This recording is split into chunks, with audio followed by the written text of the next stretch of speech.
Hello everyone, I am the storyteller and I am here to help you today. I know you use this video to fall asleep, so before that, like the video and subscribe to the channel.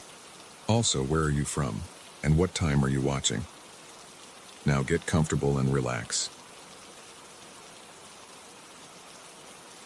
The Blackwood estate stood like a monument to decay against the October sky, its Gothic spires piercing the gray clouds that had gathered since my arrival.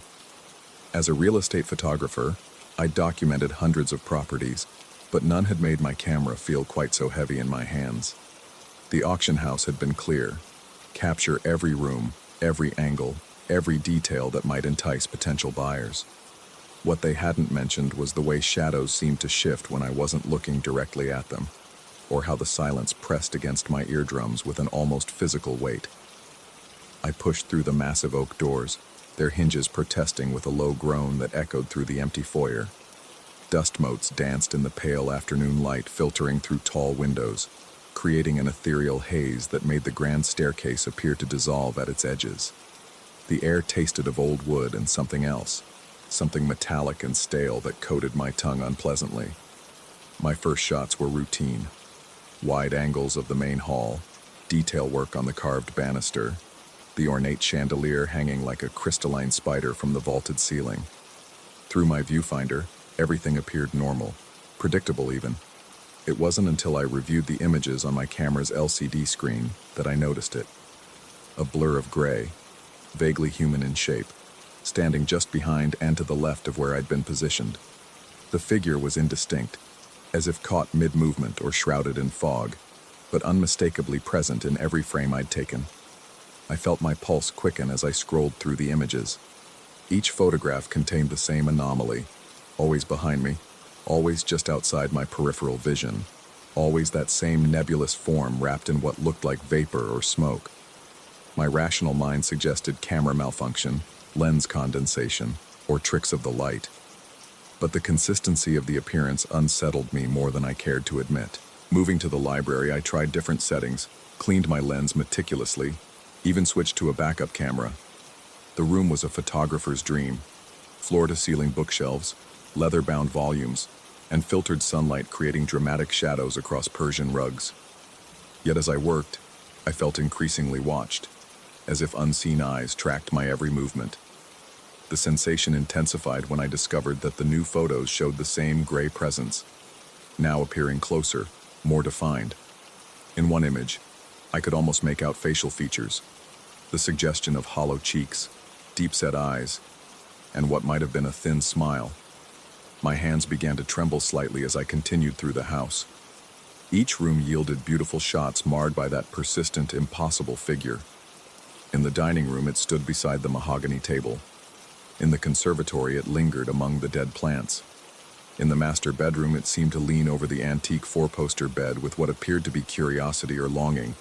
It was in the study that I found the journals. Hidden behind a false panel I'd discovered while photographing the built-in bookshelves, 3 leather-bound volumes sat wrapped in oiled cloth. Dr. Ephraim Blackwood's name was embossed in gold on each cover, along with dates spanning from 1887 to 1889.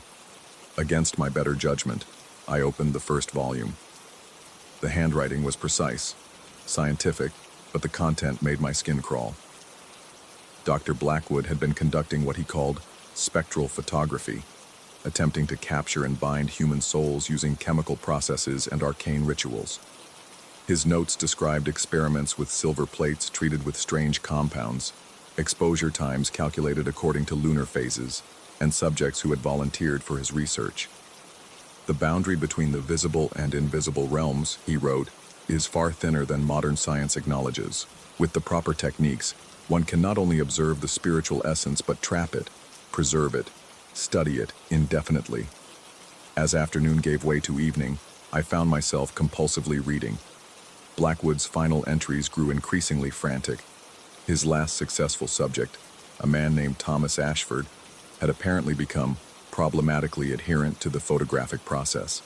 The spirit wouldn't release from the plates, wouldn't move on to whatever realm awaited it.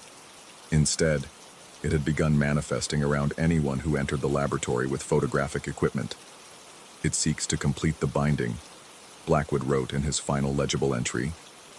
Thomas has learned to transfer his attachment from plate to plate, camera to camera. He hungers for the moment of capture, the click of the shutter that promises him continued existence in our world. I fear I have created something that cannot be undone.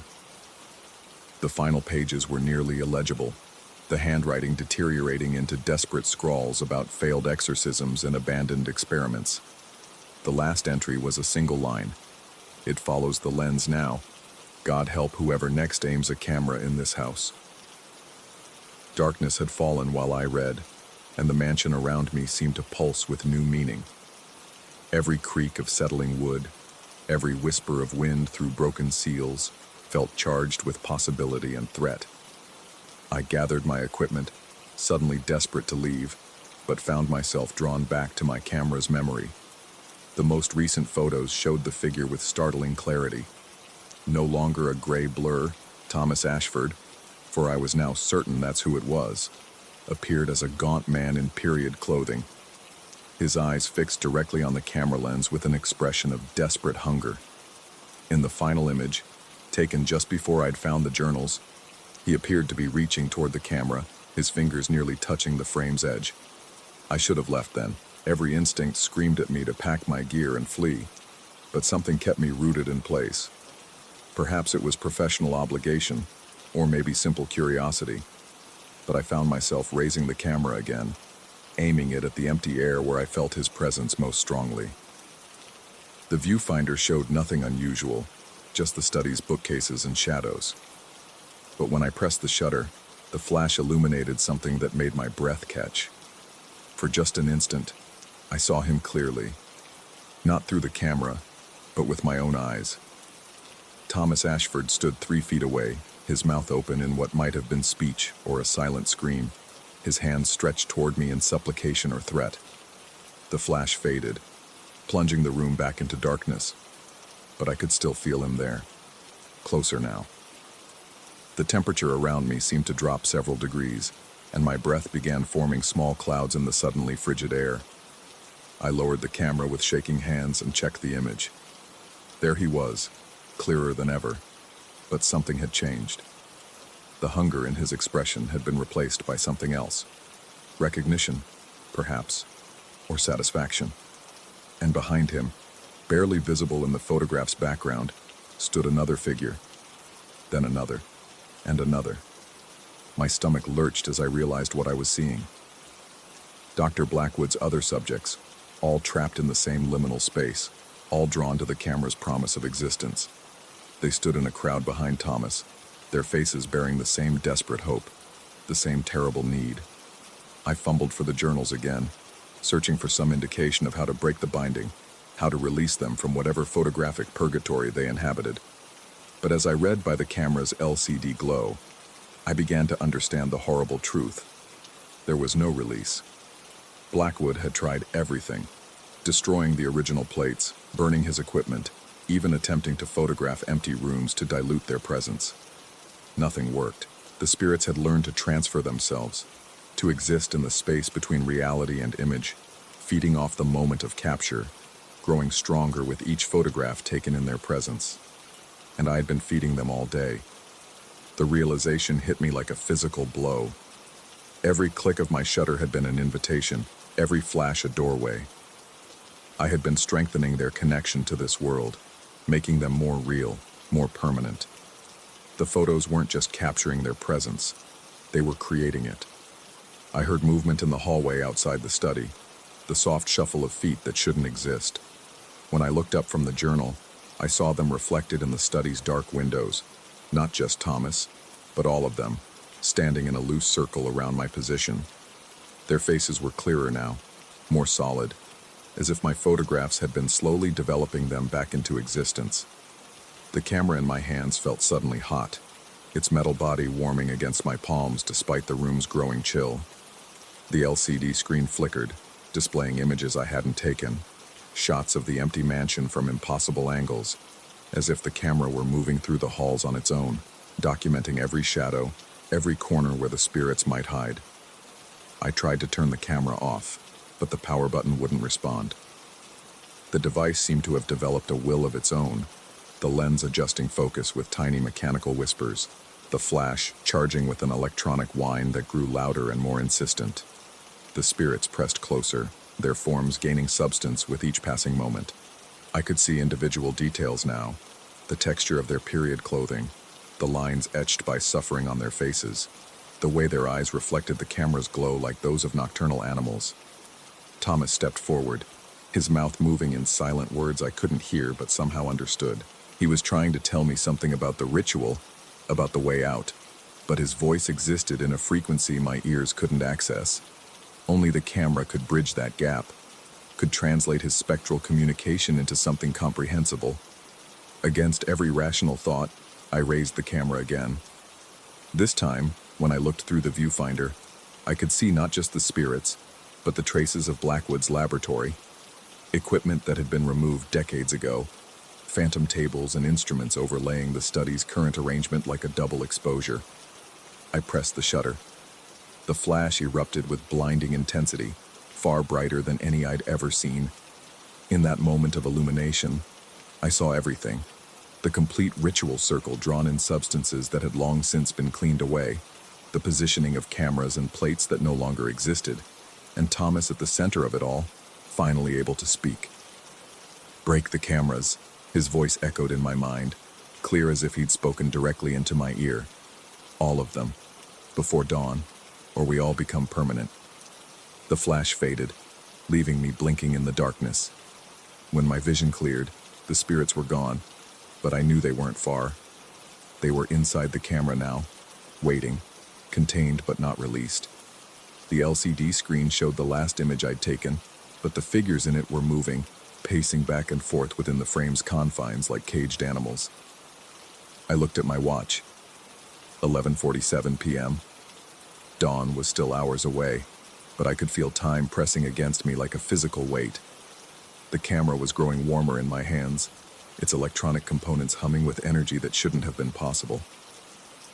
Standing in that dark study, surrounded by the accumulated knowledge of a man whose experiments had torn holes in reality itself, I faced a choice that would define not just my night, but possibly my existence. The spirits had shown me the way out, but following their advice meant destroying equipment worth thousands of dollars, abandoning a contract that could make or break my career. More importantly, it meant trusting the word of something that might not even be real. As I wrestled with the decision, I noticed something that made my blood run cold. The camera's memory card counter was increasing on its own, showing new images being captured, even though I wasn't pressing the shutter. The spirits weren't just contained in my previous photos. They were actively using the camera now, documenting the world from their perspective, adding their own images to my memory cards. I scrolled through the new pictures with growing horror.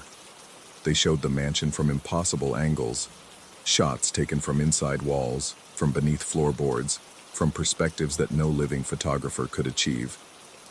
In several images, I could see myself working earlier in the day, unaware of the figures standing just behind me, their hands almost touching my shoulders. The final image in the sequence showed my face from just inches away, as if the camera had been held directly in front of me while I slept. But I hadn't been sleeping, and I certainly hadn't taken that photograph. That's when I realized the truth that Dr. Blackwood had discovered too late.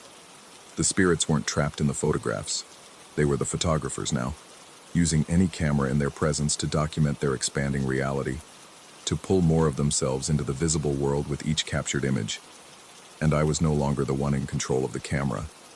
The LCD screen flickered again, displaying a message in text that appeared letter by letter, as if typed by invisible hands. "Thank you for the invitation. We have been so lonely."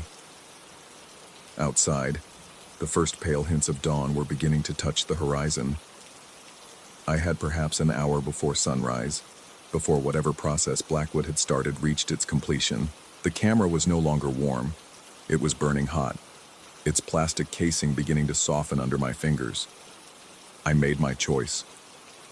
But as I raised the camera above my head, preparing to smash it against the study's stone floor, I caught sight of my reflection in the dark window.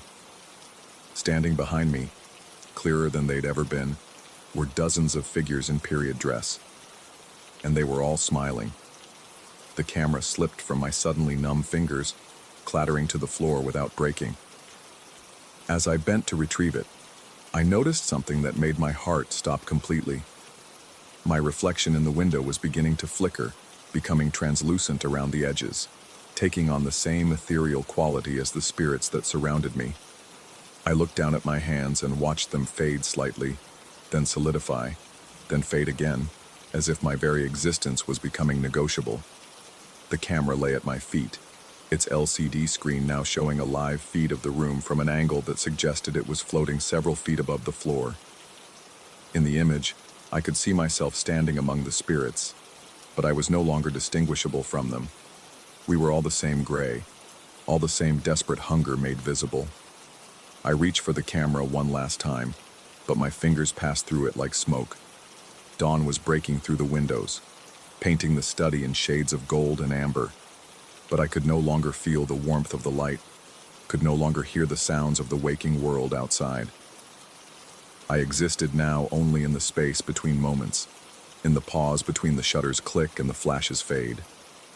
The Blackwood estate still stands, and they still conduct tours for potential buyers. I know because I've seen the photographers who come to document it, watch them work through viewfinders they'll never understand, are no longer entirely their own. They always notice the gray figures in their photographs. They always find the journals. They always think they're the first to discover Dr. Blackwood's terrible legacy. But they're not alone behind their cameras. We're there with them, learning their techniques, borrowing their equipment, adding our own images to their memory cards. Each new photographer brings fresh technology, new possibilities for documentation, new ways to expand our collection. The auction listing for the Blackwood estate has been updated again. They're looking for another photographer, someone to capture the property's unique character and historical significance. I hope whoever takes the job understands that some things, once captured, prefer to stay that way. And I hope they remember to break their camera before dawn, though I suspect, like all the others, they won't. Story 2. The first thing you notice about true silence is how it amplifies everything else.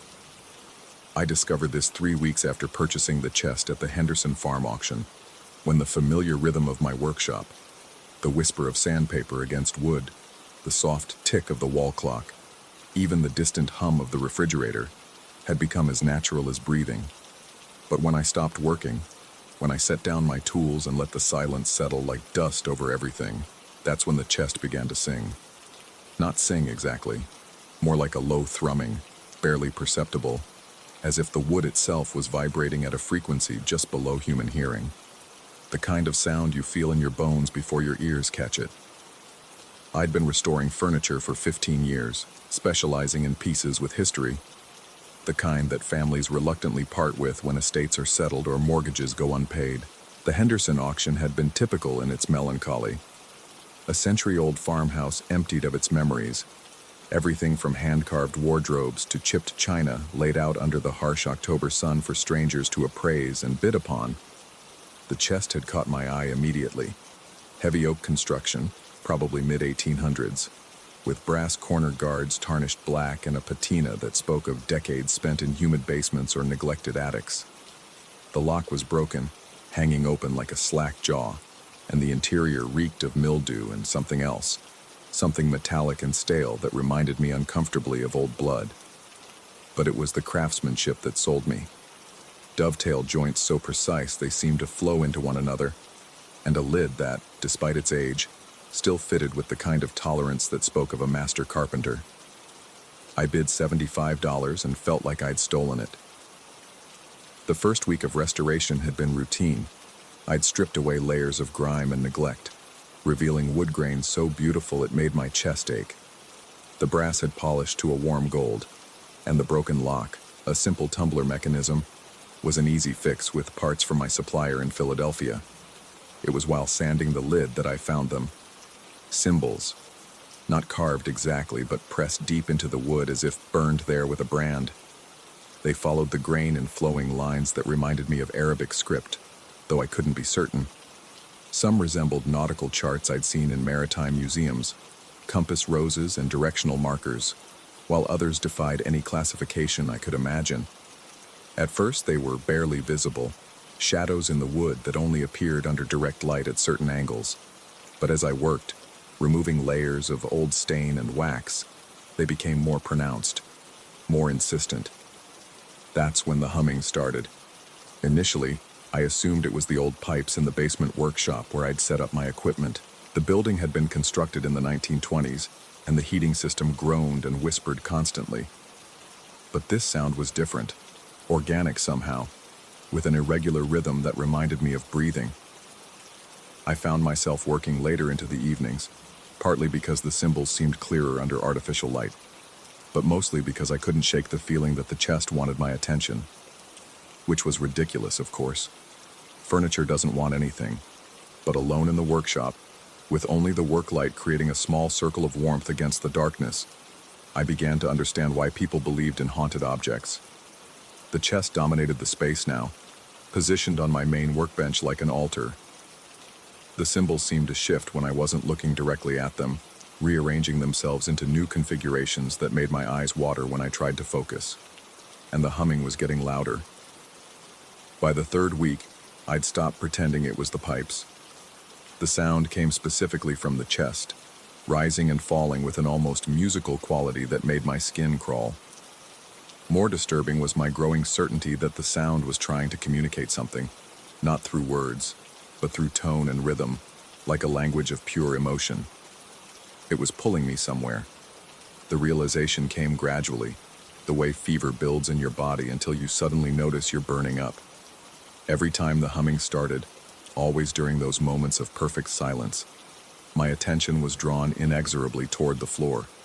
Not just toward it, but through it, as if there was something below the concrete foundation that demanded acknowledgement. The basement. I'd been down there exactly once, when I'd first rented the space 6 years ago.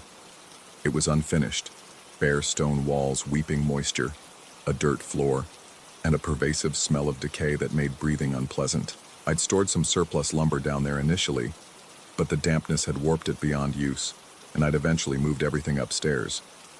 Now, standing in my workshop with the chest humming its ancient song, I found myself remembering details I'd forgotten. The way the basement seemed to extend further than the building's footprint should have allowed. The feeling of being watched from the darker corners where my flashlight beam couldn't penetrate. The sound my footsteps had made on the packed earth, not echoing, but absorbed, as if the ground itself was listening. I tried working with headphones after that, but the humming seemed to resonate through my skull regardless of volume. Classical music, rock, even white noise, nothing could mask the chest's persistent call. That's when I heard the first voice. It happened on a Thursday evening, late enough that the street outside had gone quiet. I'd been applying the final coat of protective wax to the restored brass when the humming suddenly stopped. The silence was so complete it felt like a physical presence, pressing against my eardrums. Then, from somewhere below, a man spoke. I couldn't understand the words. They were in a language I didn't recognize, with rolling consonants and a cadence that suggested pleading. But the emotion was unmistakable, desperate, urgent need. I found myself moving toward the basement door without conscious decision, my hand already reaching for the light switch before rational thought reasserted itself. I stopped, heart hammering against my ribs, and forced myself to remain in the workshop. The voice came again, joined by others. A chorus of male voices speaking in what sounded like different languages. Spanish, maybe. Something that might have been Portuguese. And others I couldn't identify. All with the same pleading tone. All seeming to come from directly beneath my feet. All saying what sounded like the same word, over and over. Voltar. I knew enough Spanish to recognize it meant return or come back. That night I researched the chest's history with an obsession that would have embarrassed me under normal circumstances. The Henderson family records were sparse, but I eventually traced the piece to a Captain Josiah Middleton who'd owned it during the 1840s. Middleton had commanded merchant vessels operating out of Charleston and Savannah, though the specific nature of his trade wasn't documented in any records I could find. It wasn't until I expanded my search to ship manifests and port records that the picture became clear. Middleton had been a slaver. The chest had belonged to a man who'd spent 20 years transporting human cargo from West Africa to the plantations of the American South. And according to a memoir I found in the archives of the South Carolina Historical Society, Middleton had experienced what his contemporaries called a crisis of conscience in his final years. The memoir, written by a Charleston minister who'd counseled Middleton before his death, described the captain's obsession with performing some kind of ritual that would release the souls of the innocent from their earthly bonds. Middleton had apparently believed that the spirits of everyone who died during his voyages, hundreds of men, women, and children, were trapped in a state of limbo, unable to find peace until they were properly acknowledged and sent home. The minister had dismissed this as the ravings of a man driven mad by guilt, but the memoir included detailed descriptions of ceremonies Middleton had attempted, using his personal chest as a focal point. The captain believed the chest could serve as a portal, a way for the trapped souls to finally return to their ancestral lands. The rituals had never worked. Middleton died in 1854, still believing he'd failed in his duty to the dead. Reading this, alone in my workshop at 3 a.m. with the chest humming its ceaseless song, I felt something cold settle in my stomach. The voices from the basement had grown more frequent over the past few days, and I'd begun to distinguish individual speakers. Always men, always pleading in languages I couldn't understand, always asking to return, always asking me to help them, because that's what they were doing, I realized. They weren't just speaking, they were speaking to me. The way their voices rose when I approached the basement door, the way the humming intensified when I worked on the chest, the way the symbols seemed to shift and rearrange themselves when I wasn't looking directly at them. It was all directed at me, personally. They wanted me to finish what Middleton had started. The next few days blurred together in a haze of insomnia and growing paranoia. I couldn't leave the workshop. The voices became agitated when I went upstairs, rising to an almost desperate wail that seemed to follow me wherever I went in the building. But staying meant enduring their constant presence, their relentless pleading, their absolute certainty that I was the one who could help them. I stopped eating regularly, stopped showering, stopped returning phone calls from clients wondering about their own restoration projects. The outside world felt increasingly irrelevant compared to the urgent need radiating from the basement. The chest had become the center of everything. I found myself arranging the workshop around it, moving tools and supplies to create a clear circle around the workbench where it sat. The symbols on the lid were fully visible now, seeming to glow with their own internal light that had nothing to do with the fluorescent bulbs overhead, and I was beginning to understand them. Not intellectually, I still couldn't read them like text, but their meaning was becoming clear in the same way you might understand the emotional content of music without knowing the specific notes being played. They were instructions, a map, a recipe for opening a doorway between this world and whatever lay beyond. The voices were getting stronger too. What had started as whispers from the basement now filled the entire workshop. Dozens of different men speaking in overlapping languages that somehow formed a coherent harmony. They spoke of home, verdant coastlines and red earth, families left behind, children who would never know their fathers' faces.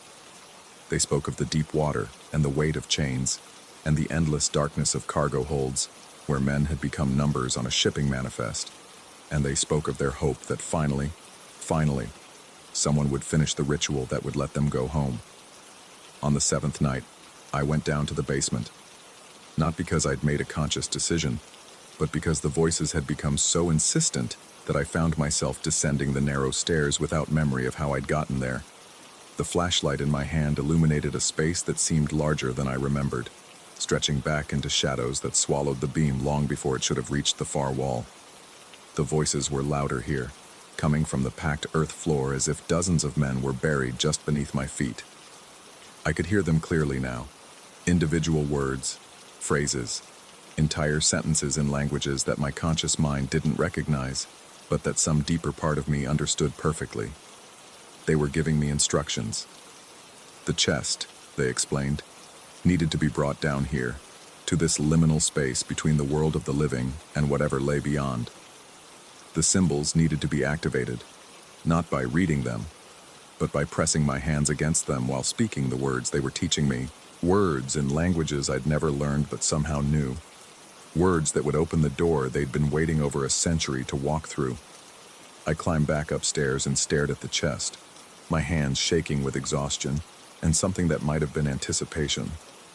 The rational part of my mind screamed warnings about psychotic breaks and carbon monoxide poisoning and the dangers of sleep deprivation. But that voice seemed thin and distant compared to the urgent need emanating from below.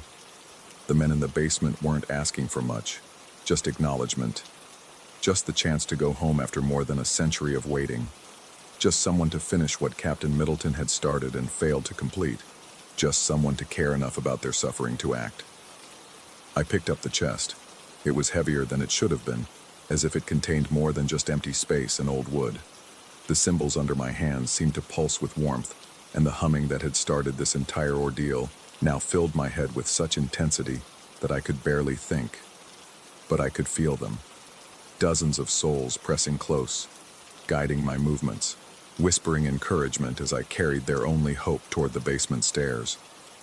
The door stood open below me, leading down into darkness that no longer seemed threatening but welcoming. Expectant. Home. I took the first step down, then the second, the voices rising around me in what might have been celebration, or might have been my own mind finally surrendering to the isolation and stress of the past month. The chest grew heavier with each step, or perhaps I was growing weaker. But it didn't matter. Almost there. Almost home. Almost finished. The basement floor felt soft beneath my feet, like sand on a distant shore. I set the chest down carefully, reverently, and placed my hands on the symbols carved into its lid. They were warm now, almost hot, and I could feel them moving under my palms like living things. The words came without thought, spilling from my lips in languages I'd never spoken but had always known. The air around me began to thicken, taking on weight and substance until it felt like I was breathing water. And in that thickness, I saw them. Dozens of figures standing in the shadows at the edge of my vision, waiting. Men of every age, wearing the remnants of clothing from a dozen different cultures, all watching me with expressions of desperate hope. Behind them, others, women and children, families torn apart by the institution that had brought them to this place and trapped them here.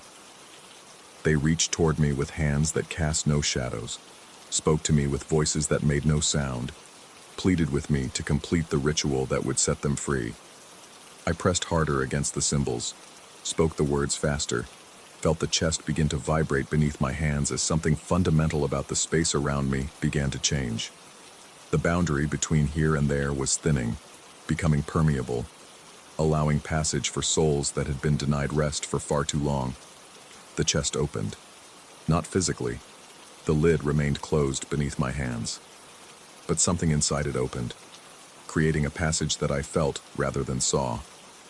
A doorway back to the lands these people had been stolen from, back to the families that had mourned them, back to the peace they'd been denied for over a century. One by one they stepped forward and disappeared, not into the chest, but through it, using it as a bridge between this world and whatever lay beyond. I felt each passage like a weight lifting from my shoulders, a burden I hadn't realized I was carrying finally being set down. The last to go was a young man, barely out of his teens, who paused to look directly at me before following the others. His mouth moved in what might have been a word of thanks, or farewell, or blessing. Then they were gone, and I was alone in the basement with an empty chest and the gradually fading echo of voices that had finally found their way home. I climbed back upstairs as dawn broke through the workshop windows, carrying the chest that now felt as light as it looked. The symbols on its lid had faded back to barely visible impressions in the wood, and the humming that had dominated my world for the past month was finally, blessedly silent. But as I set the chest back on my workbench and looked around the workshop that I could barely remember leaving, I found myself wondering about the rational explanations I'd dismissed so easily. about carbon monoxide and psychotic breaks and the very real possibility that I'd spent the last several hours talking to myself in an empty basement, performing a ritual for people who existed only in my own exhausted mind. The chest looked ordinary now, just a piece of restored furniture waiting for its new owner. No longer singing, no longer demanding attention, no longer pulling my awareness toward depths I couldn't fathom. But when I ran my fingers over the symbols on its lid, I could still feel the faintest warmth beneath the wood. And when the workshop fell completely silent, when the ambient noise of the city faded and the building settled into perfect stillness, I thought I could hear something that might have been wind, or waves, or the distant sound of voices singing songs of homecoming in languages I'd never learned but would always remember. The phone rang, jarring me back to the present. A client, wondering about the progress on an antique desk I'd forgotten I was supposed to be working on. I told her it would be ready by the end of the week and hung up to get back to work. Normal work. Rational work. The kind that didn't require questioning whether the voices in your basement were real or just the sound of your own mind finding ways to cope with stories too terrible to process. But as I reached for my sanding block, I noticed something that made my hand freeze halfway to the tool rack. Footprints in the sawdust on the basement door threshold. Barefoot impressions that definitely hadn't been there yesterday, leading from the stairs to where I'd been standing. Footprints that weren't mine. I stared at them for a long moment, then deliberately swept the sawdust clean and went back to work, humming softly to myself to fill the silence.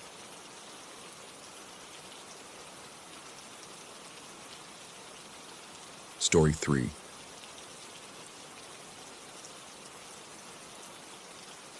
The fluorescent lights hummed their electric requiem above me as I settled into another graveyard shift at Westfield Commons, though calling it that felt like a cruel joke. The mall had been gutted 18 months ago, stripped of everything that once made it alive.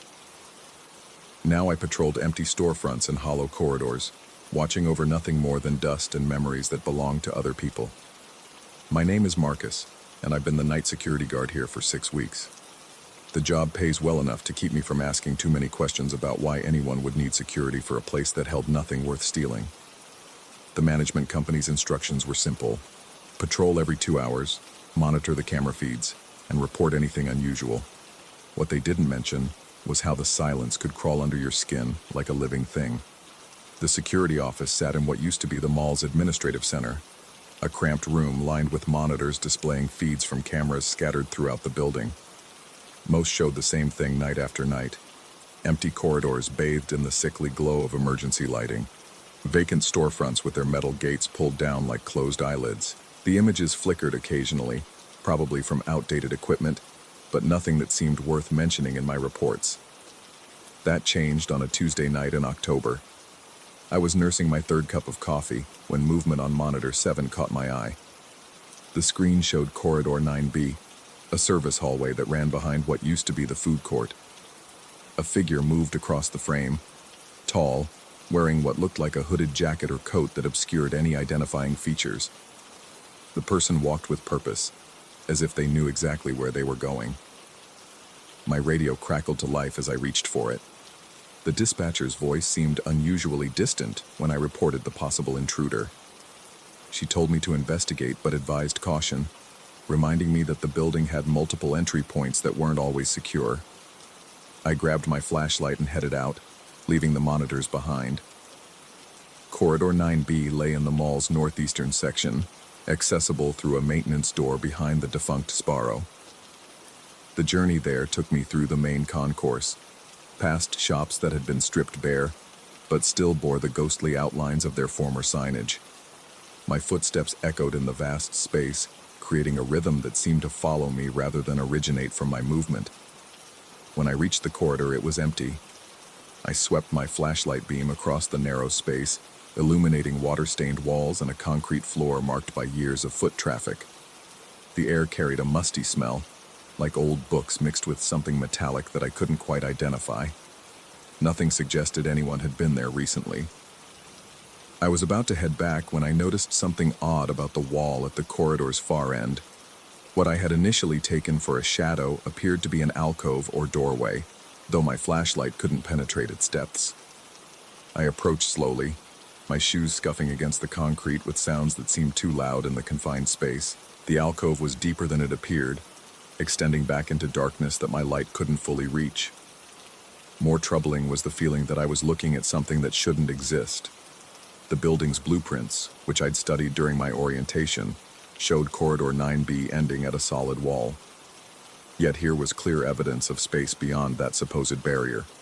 I radioed in my findings, describing the discrepancy between the blueprints and what I was seeing. The dispatcher's response came after a longer pause than usual, her voice carrying an odd quality that I couldn't quite place. She suggested I had probably discovered an old utility access that wasn't included in the current building plans, nothing unusual for a structure that had been renovated multiple times over the years. Her explanation made sense, but it didn't address the growing unease I felt standing there. The darkness ahead seemed different from the ordinary absence of light, thicker somehow, as if it had substance. I decided to return to the security office rather than explore further.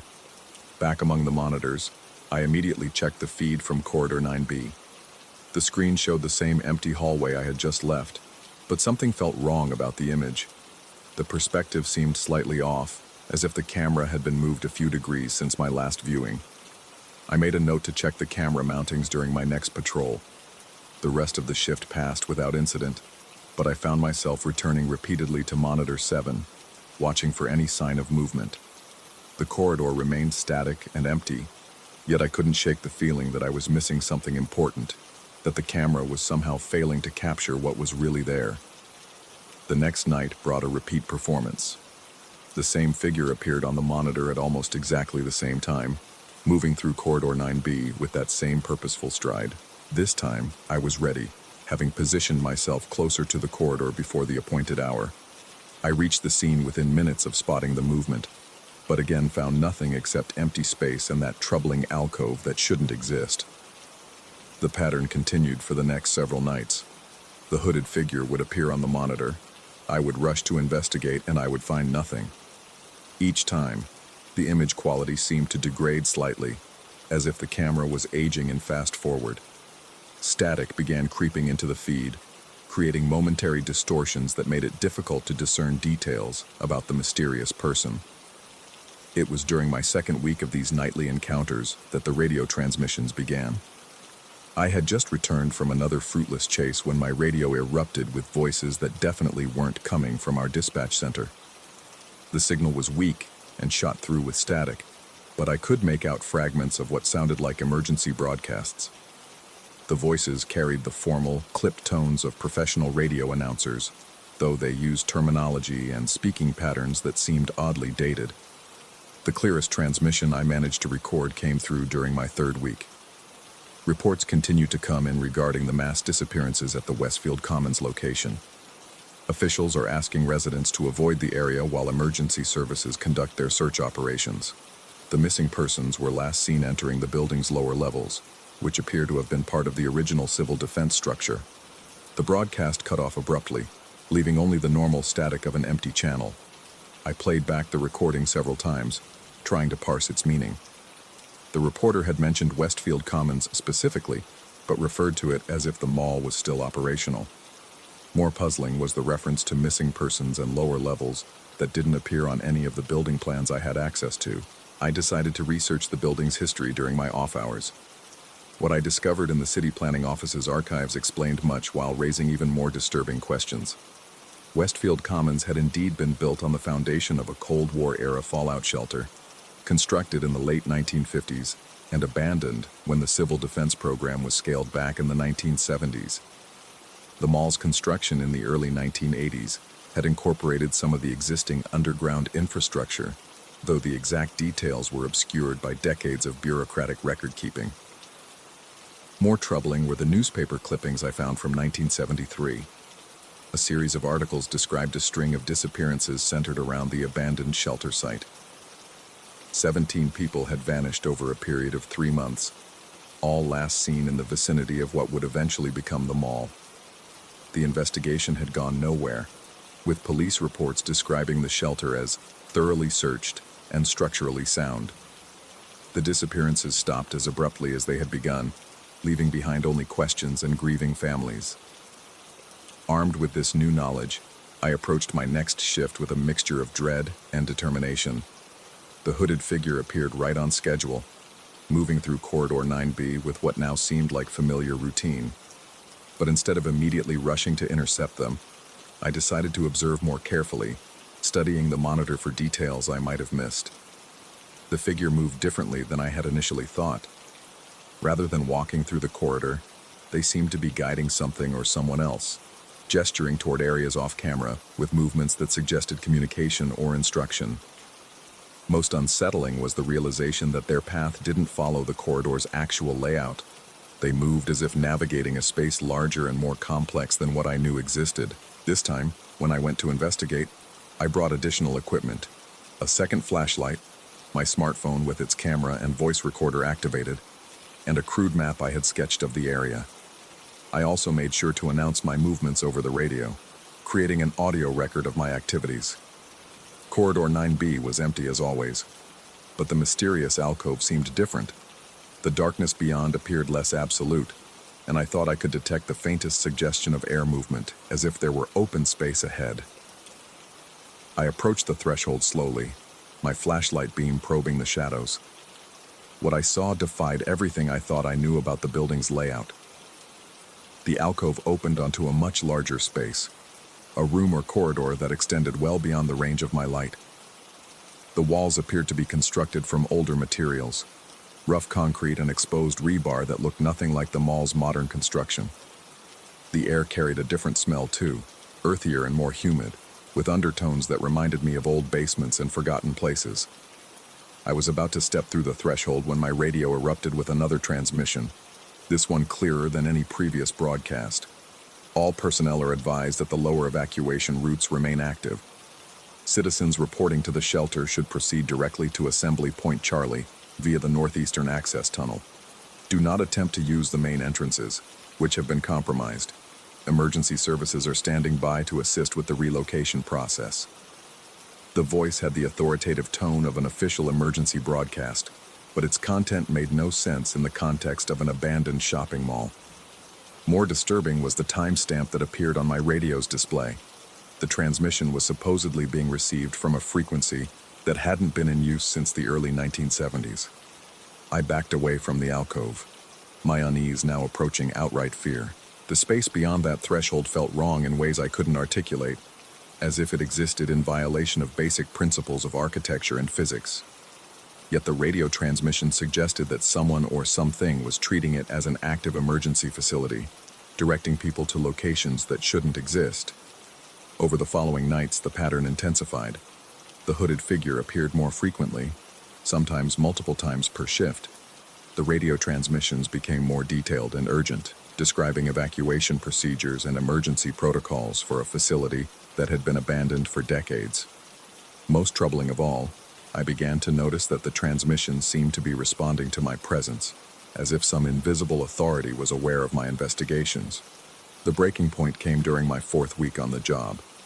I had just completed my routine patrol when every monitor in the security office simultaneously displayed the same image: Corridor 9B, but not as I knew it. The camera showed a bustling scene of people moving through the space with obvious urgency.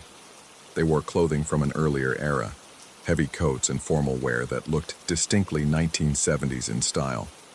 All of them moved toward the mysterious alcove, which appeared in the camera feed as a brightly lit tunnel entrance. But when I rushed to the actual corridor, I found it empty as always. The discrepancy between what the cameras showed and what my eyes could see had become absolute. I was witnessing 2 different realities occupying the same physical space, and I had no way to determine which one was real. The revelation that finally shattered my confidence came when I discovered something I had somehow missed during all my previous visits to Corridor 9B.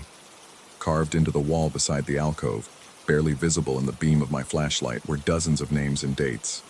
All of the dates fell within that 3-month period in 1973, when the disappearances had occurred. All of the names matched those listed in the newspaper articles I had researched. But at the bottom of the list, carved in fresher-looking letters, was my own name followed by today's date. I stumbled backward, my flashlight beam wavering as my hands began to shake.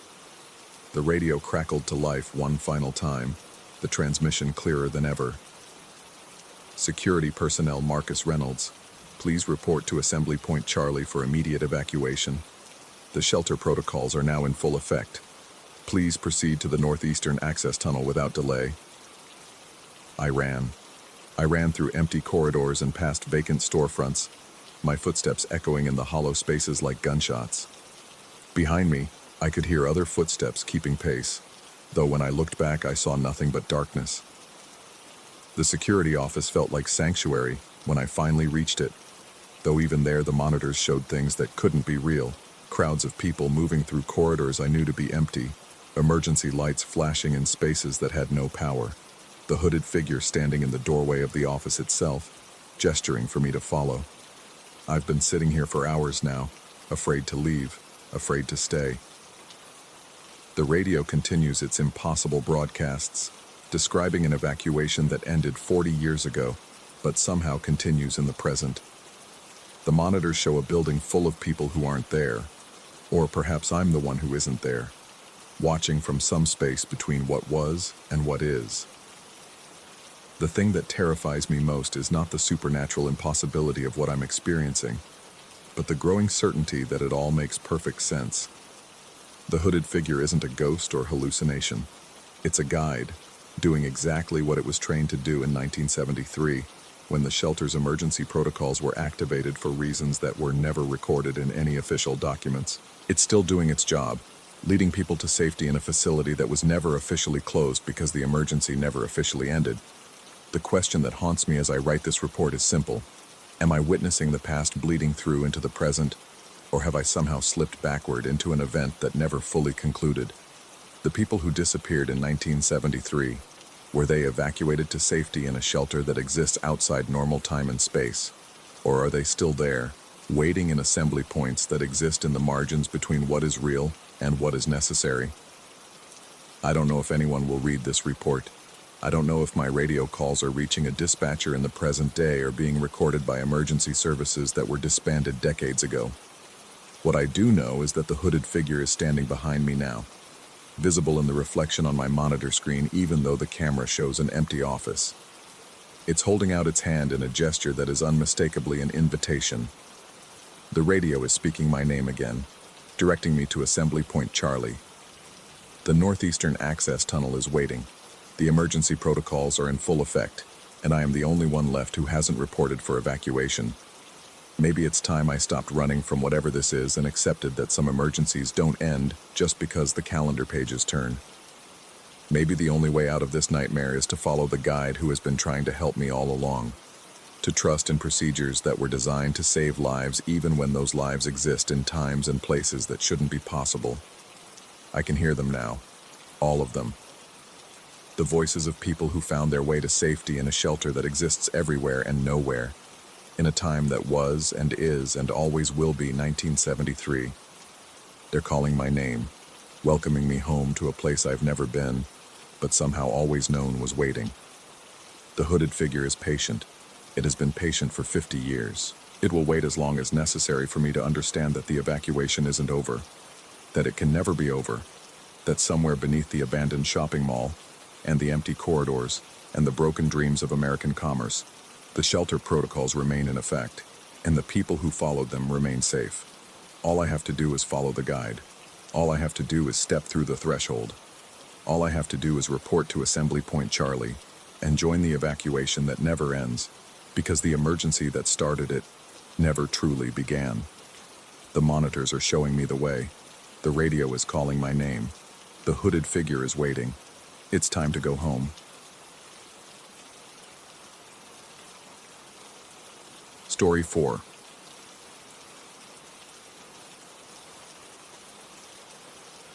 The cold had teeth that night.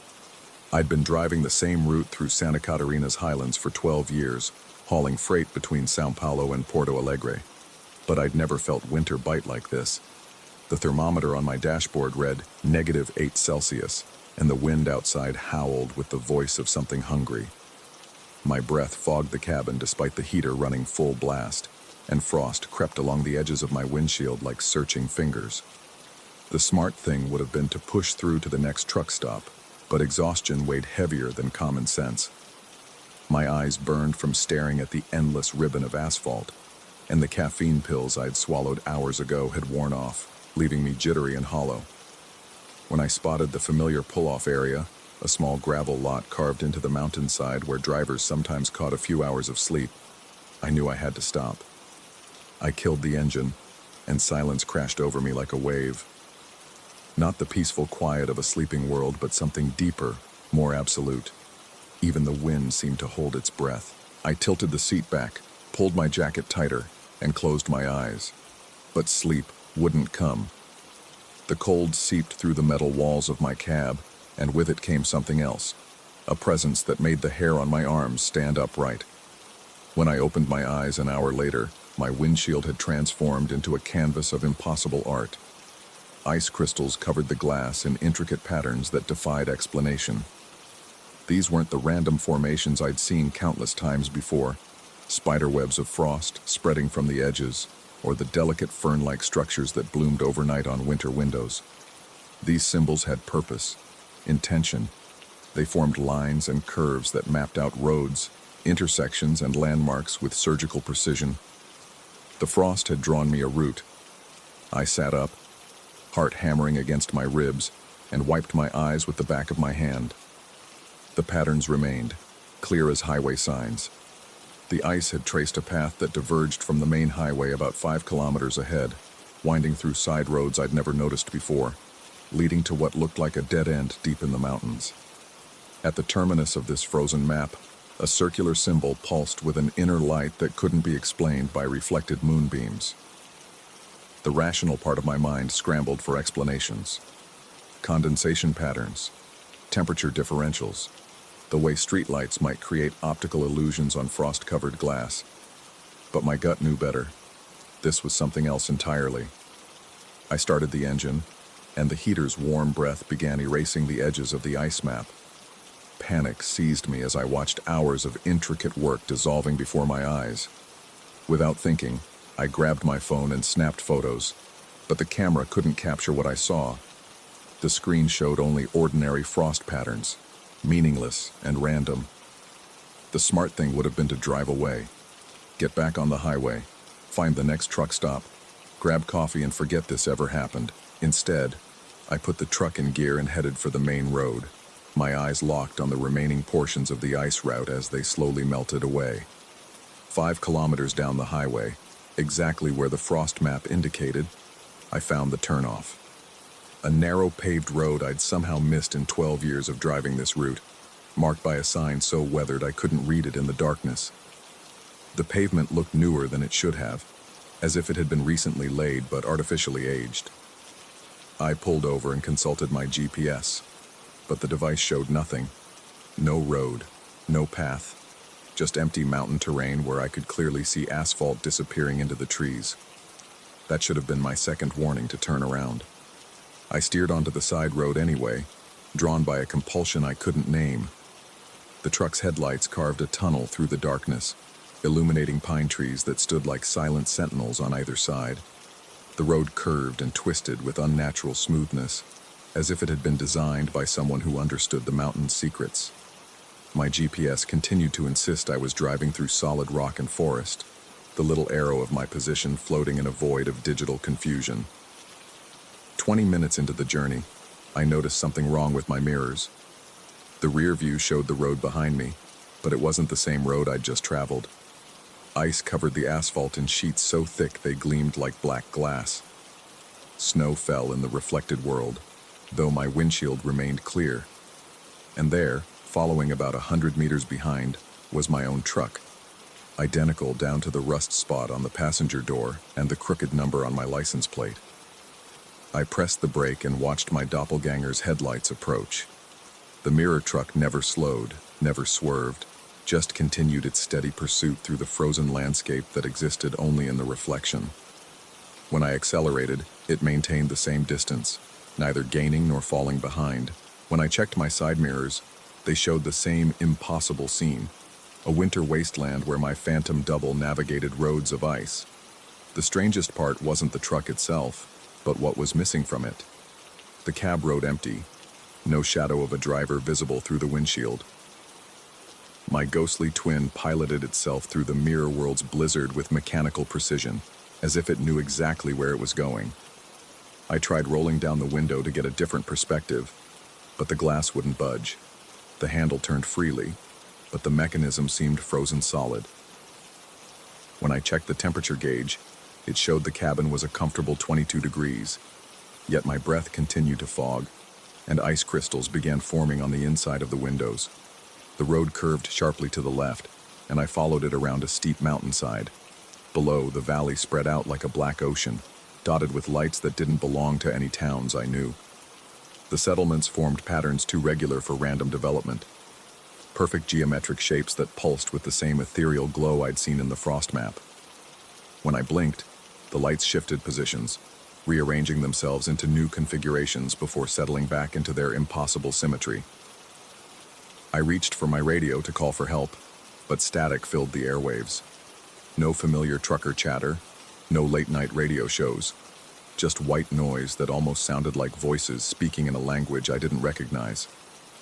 The static grew louder as I continued along the route, occasionally resolving into what might have been words before dissolving back into electronic snow. The road began to descend, and the temperature dropped with each mile. Despite the truck's heater running at maximum, frost spread across my windshield from the inside, forcing me to peer through an ever-shrinking clear patch in the center. The defroster had no effect. If anything, the patterns grew more elaborate when I tried to clear them. New symbols appeared in the ice, geometric designs that hurt to look at directly, as if they existed in more dimensions than my eyes could process. After what felt like hours but could have been minutes, the road terminated at a massive concrete structure built into the mountainside. At first glance, it looked like a tunnel entrance, but something was fundamentally wrong with its proportions. The opening was too perfectly circular, too smooth, like a mouth that had been designed rather than carved.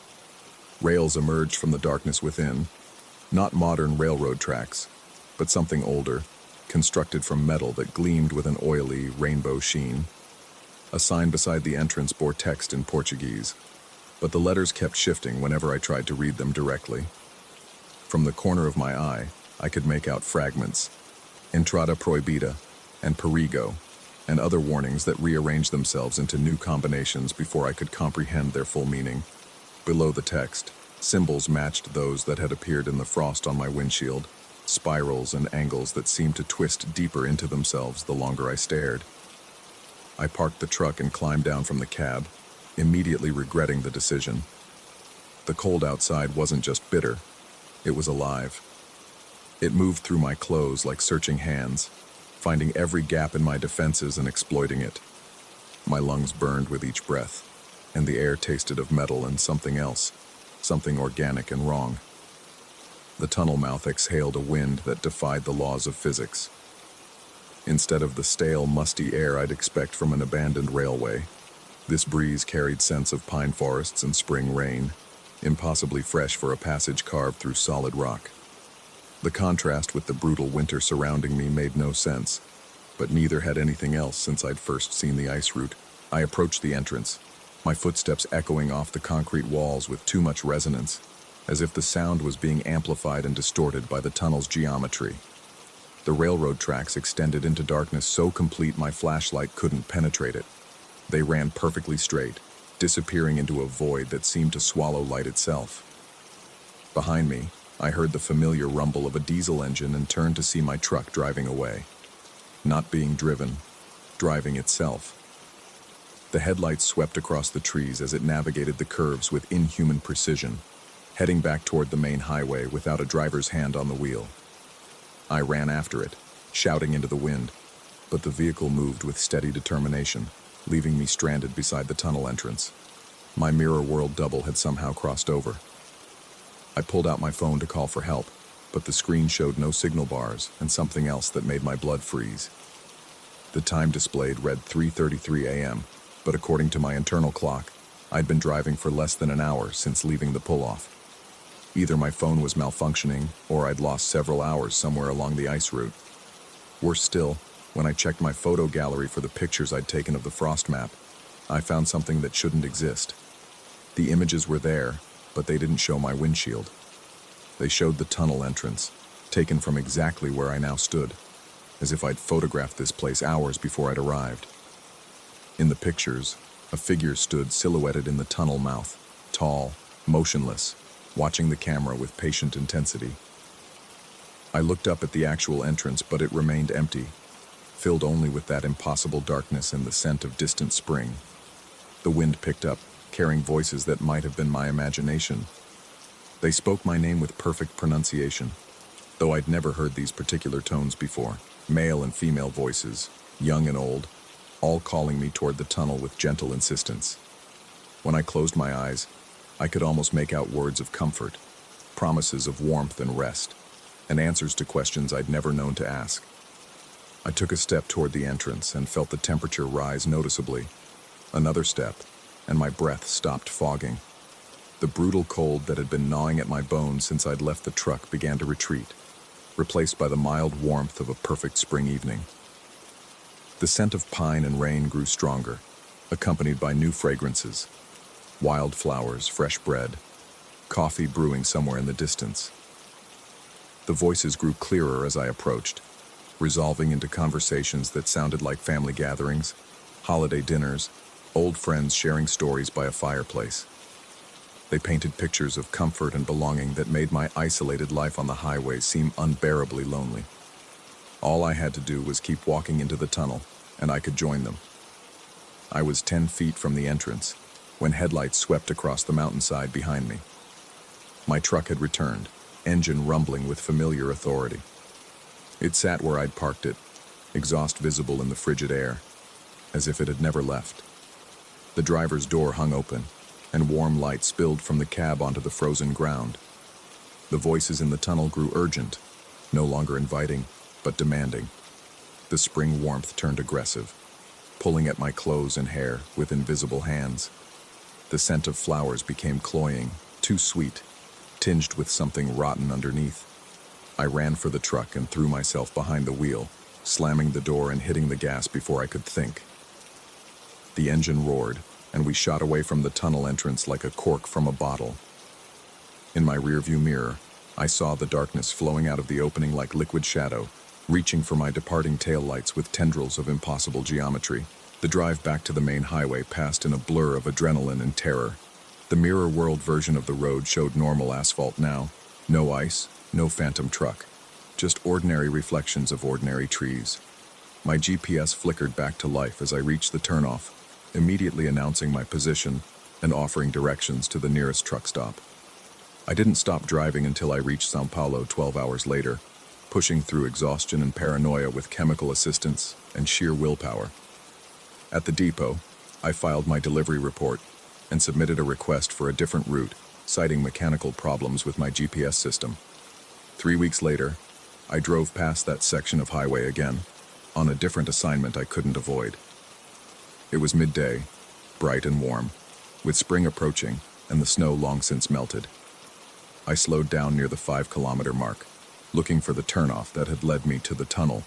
There was no side road, no weathered sign, no mysterious pavement disappearing into the trees, just dense forest and the kind of terrain that would be impossible to navigate with any vehicle, let alone an 18-wheeler.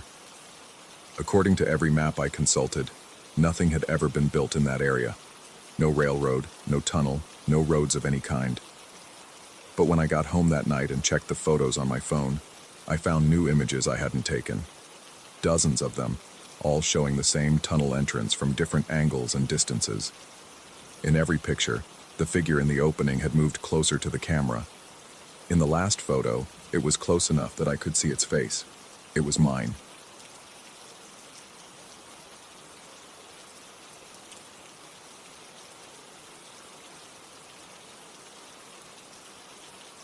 Story 5.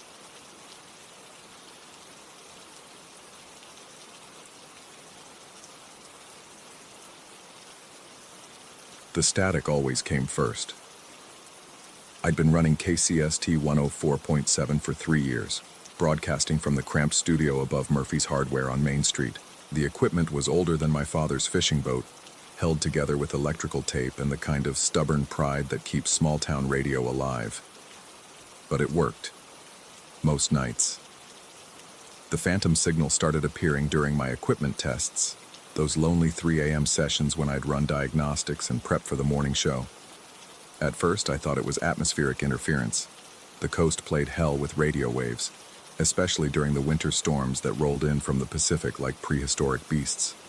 But this was different, cleaner, more deliberate.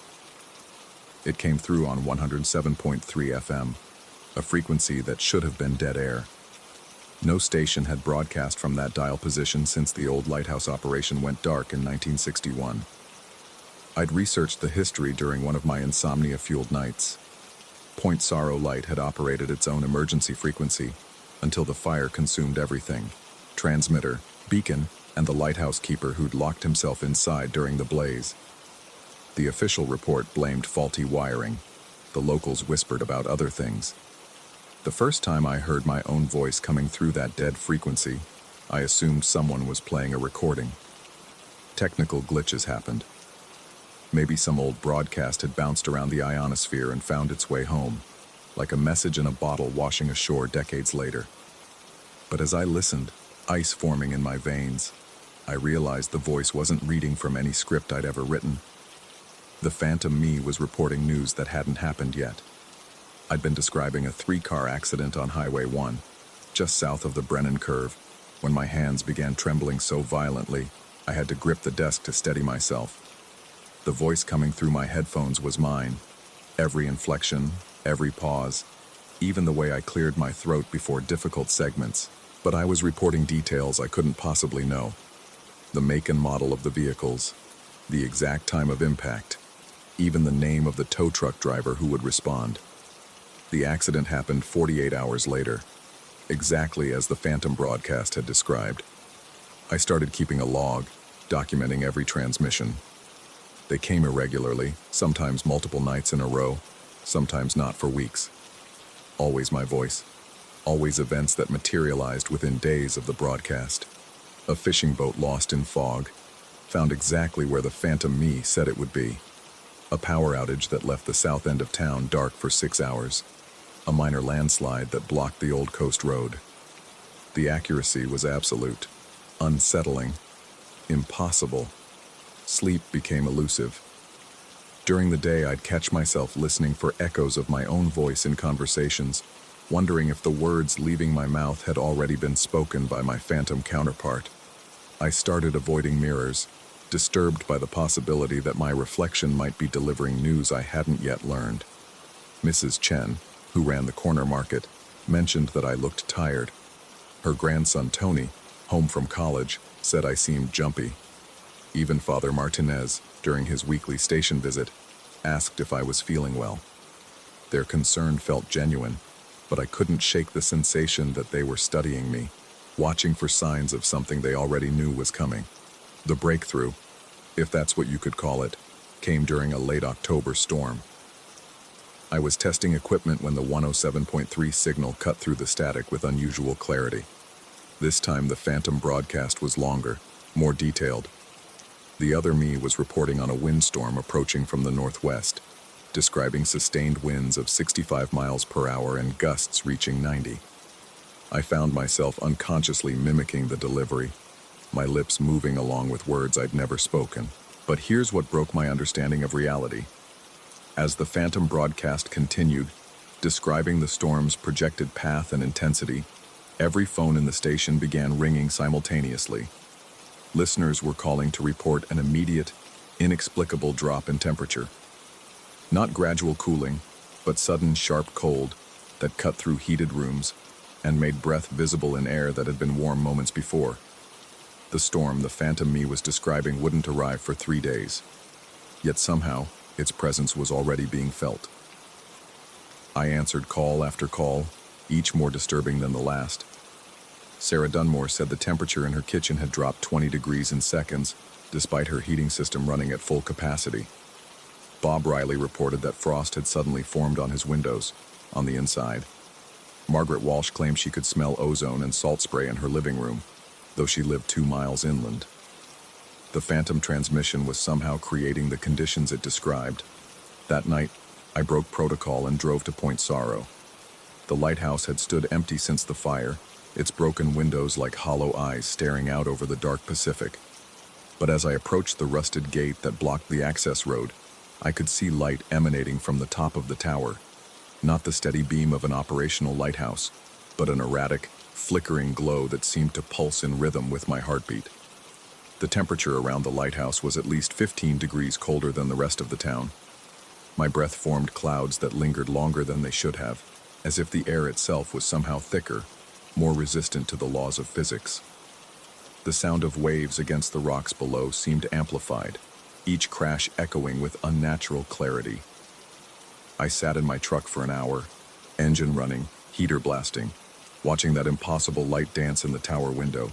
Every rational part of my mind insisted this was stress, sleep deprivation, some kind of breakdown brought on by isolation and responsibility. But rationality felt thin here, inadequate to explain the weight of presence I felt pressing against the truck windows. When I finally returned to the station, I found a recording device on my desk that I didn't remember leaving there. The digital display showed 12 minutes and 37 seconds of recorded material. I hadn't been gone that long. I hadn't left any recording equipment running. I played the file. It was my voice, describing a massive storm system that would devastate the coast in 72 hours. But this broadcast was different from the others.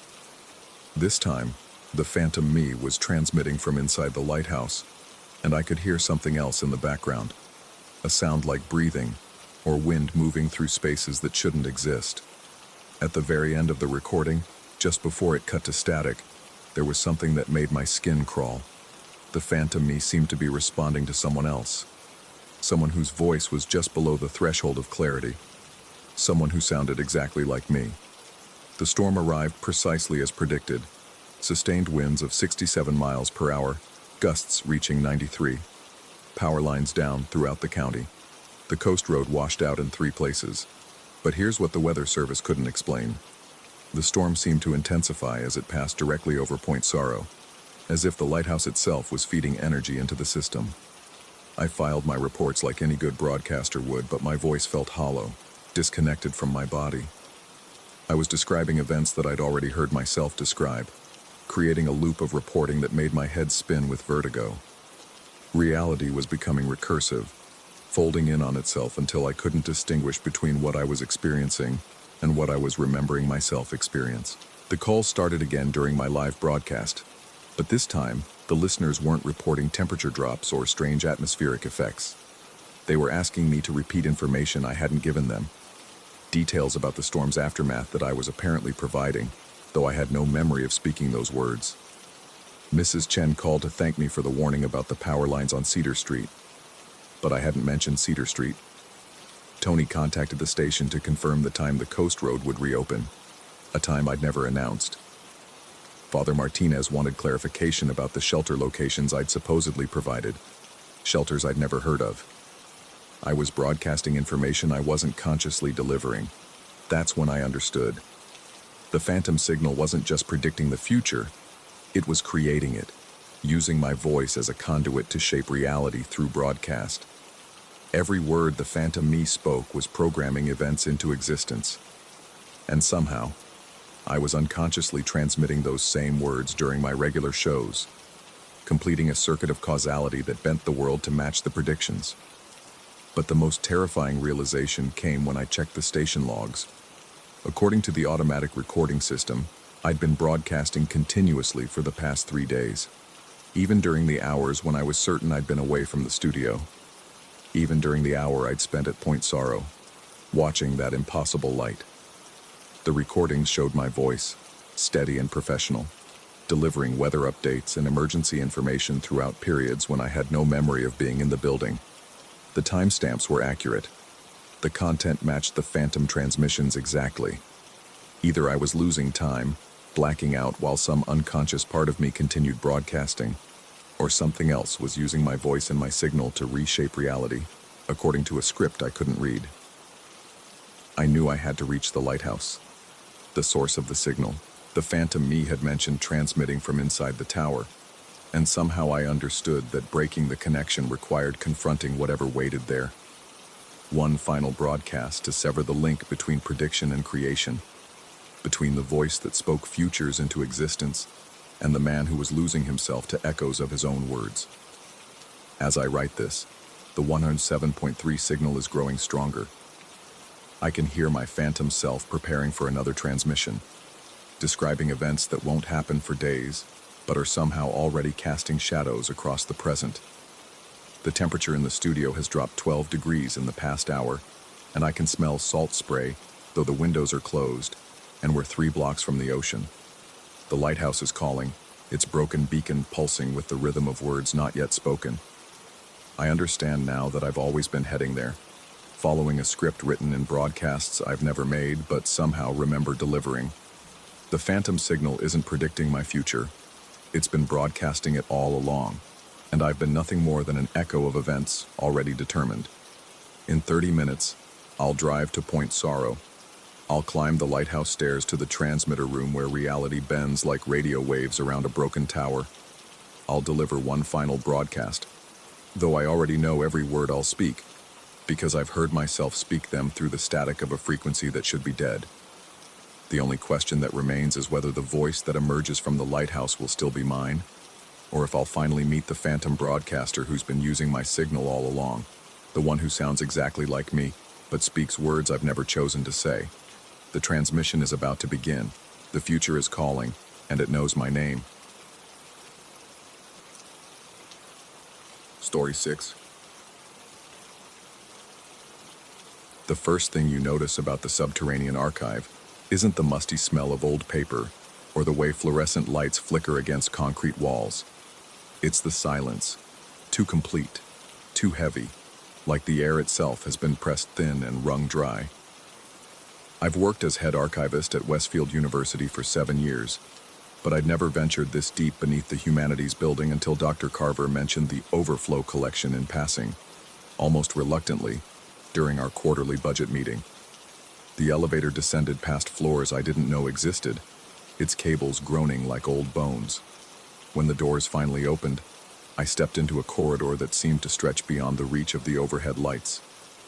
The air moved differently down here, not quite still, but restless, as if it couldn't decide which direction to flow. The archive room itself was larger than I'd expected, filled with metal shelving units that disappeared into shadows. But it wasn't the size that stopped me cold. It was the books. Hundreds of them, maybe thousands, all identical in their abnormality. No covers, no spines, just raw binding that looked almost organic in the dim light. They sat in perfect rows, their pages slightly splayed, as if someone had just been reading every single one. I approached the nearest shelf with the clinical detachment I'd cultivated over years of handling rare manuscripts. The books felt warm under my fingertips, their pages soft and yielding like skin. As I lifted one from its place, a gentle draft stirred through the room, just enough to ruffle my hair and set the fluorescent lights swaying on their chains. The book fell open in my hands. The page turning began immediately, as if invisible fingers were guiding each sheet. The soft whisper of paper against paper filled the silence, but underneath that sound, I heard something else. Voices. Male voices, distant and indistinct, like a conversation overheard through water. I told myself it was the ventilation system, or perhaps the building settling, but the rational explanations felt thin and unconvincing even as I formed them. I leaned closer to the open pages, trying to make sense of the text. The writing was clear enough. English, handwritten in a cramped but legible script. But the content made my skin crawl. It was a detailed account of a hurricane that had never happened, describing the complete devastation of coastal Louisiana in language so vivid I could taste the salt spray and feel the wind's fury against my face. The narrator wrote as if he'd witnessed it firsthand, documenting wind speeds, storm surge heights, and casualty figures with meteorological precision. But there had been no such hurricane. I would have remembered. The pages continued turning themselves, revealing more impossible disasters, tornadoes that carved through the Midwest with unprecedented ferocity, droughts that turned the Great Plains into moonscapes, floods that swallowed entire cities. Each account was written in a different hand, but the voices beneath the page turning remained constant. a chorus of men describing catastrophes that existed nowhere in recorded history. I snapped the book shut. The silence that followed was absolute, not just quiet, absent. The voices stopped. The ventilation system fell silent. Even the electrical hum of the lights disappeared. More disturbing still, I realized I couldn't hear my own breathing, couldn't detect the sound of my heartbeat in my ears. The world had become a vacuum, and I was floating in its center, utterly alone. The sensation lasted perhaps 10 seconds before sound rushed back in a disorienting wave. I stumbled backward, nearly dropping the book, my hands trembling as I replaced it on the shelf. The whispered voices resumed immediately, rising from every direction now, as if the entire archive had awakened to my presence. I should have left then. Any reasonable person would have sealed the door behind them and never spoken of what they'd found. But archivists aren't reasonable people. We're drawn to mysteries like moths to flame, even when the light promises to burn us. Over the following weeks, I returned to the underground archive daily. I told my colleagues I was conducting a routine inventory of the overflow collection, cataloging materials that had been overlooked in previous assessments. The lie came easily, perhaps too easily, and I began to notice how naturally deception had crept into my daily interactions. Each visit revealed new horrors within the book's pages, climate disasters of impossible scope and scale, described with the intimate detail of eyewitness accounts. The voices beneath the page turning grew more distinct with each exposure, and I began to identify individual speakers within the collective whisper. There was the man with the slight southern accent who documented the great ice storms, the Midwesterner who specialized in tornado systems, the coastal dweller who chronicled the rising seas. They all spoke as if these events had already happened, as if they were recording history rather than prophecy. But the dates they referenced were wrong. Some placed decades in the future. Others described last Tuesday with events that had never occurred. The disconnect between their certainty and my reality began to eat at the edges of my sanity. I started keeping detailed notes, trying to establish patterns in the accounts. Were they random catastrophes? Or was there some organizing principle I was missing? The writing became an obsession, filling notebook after notebook with cross-references and timelines that led nowhere. My apartment grew cluttered with weather maps and climate data as I searched for connections to the real world, for any thread that might anchor these impossible narratives to observable truth. Sleep became elusive.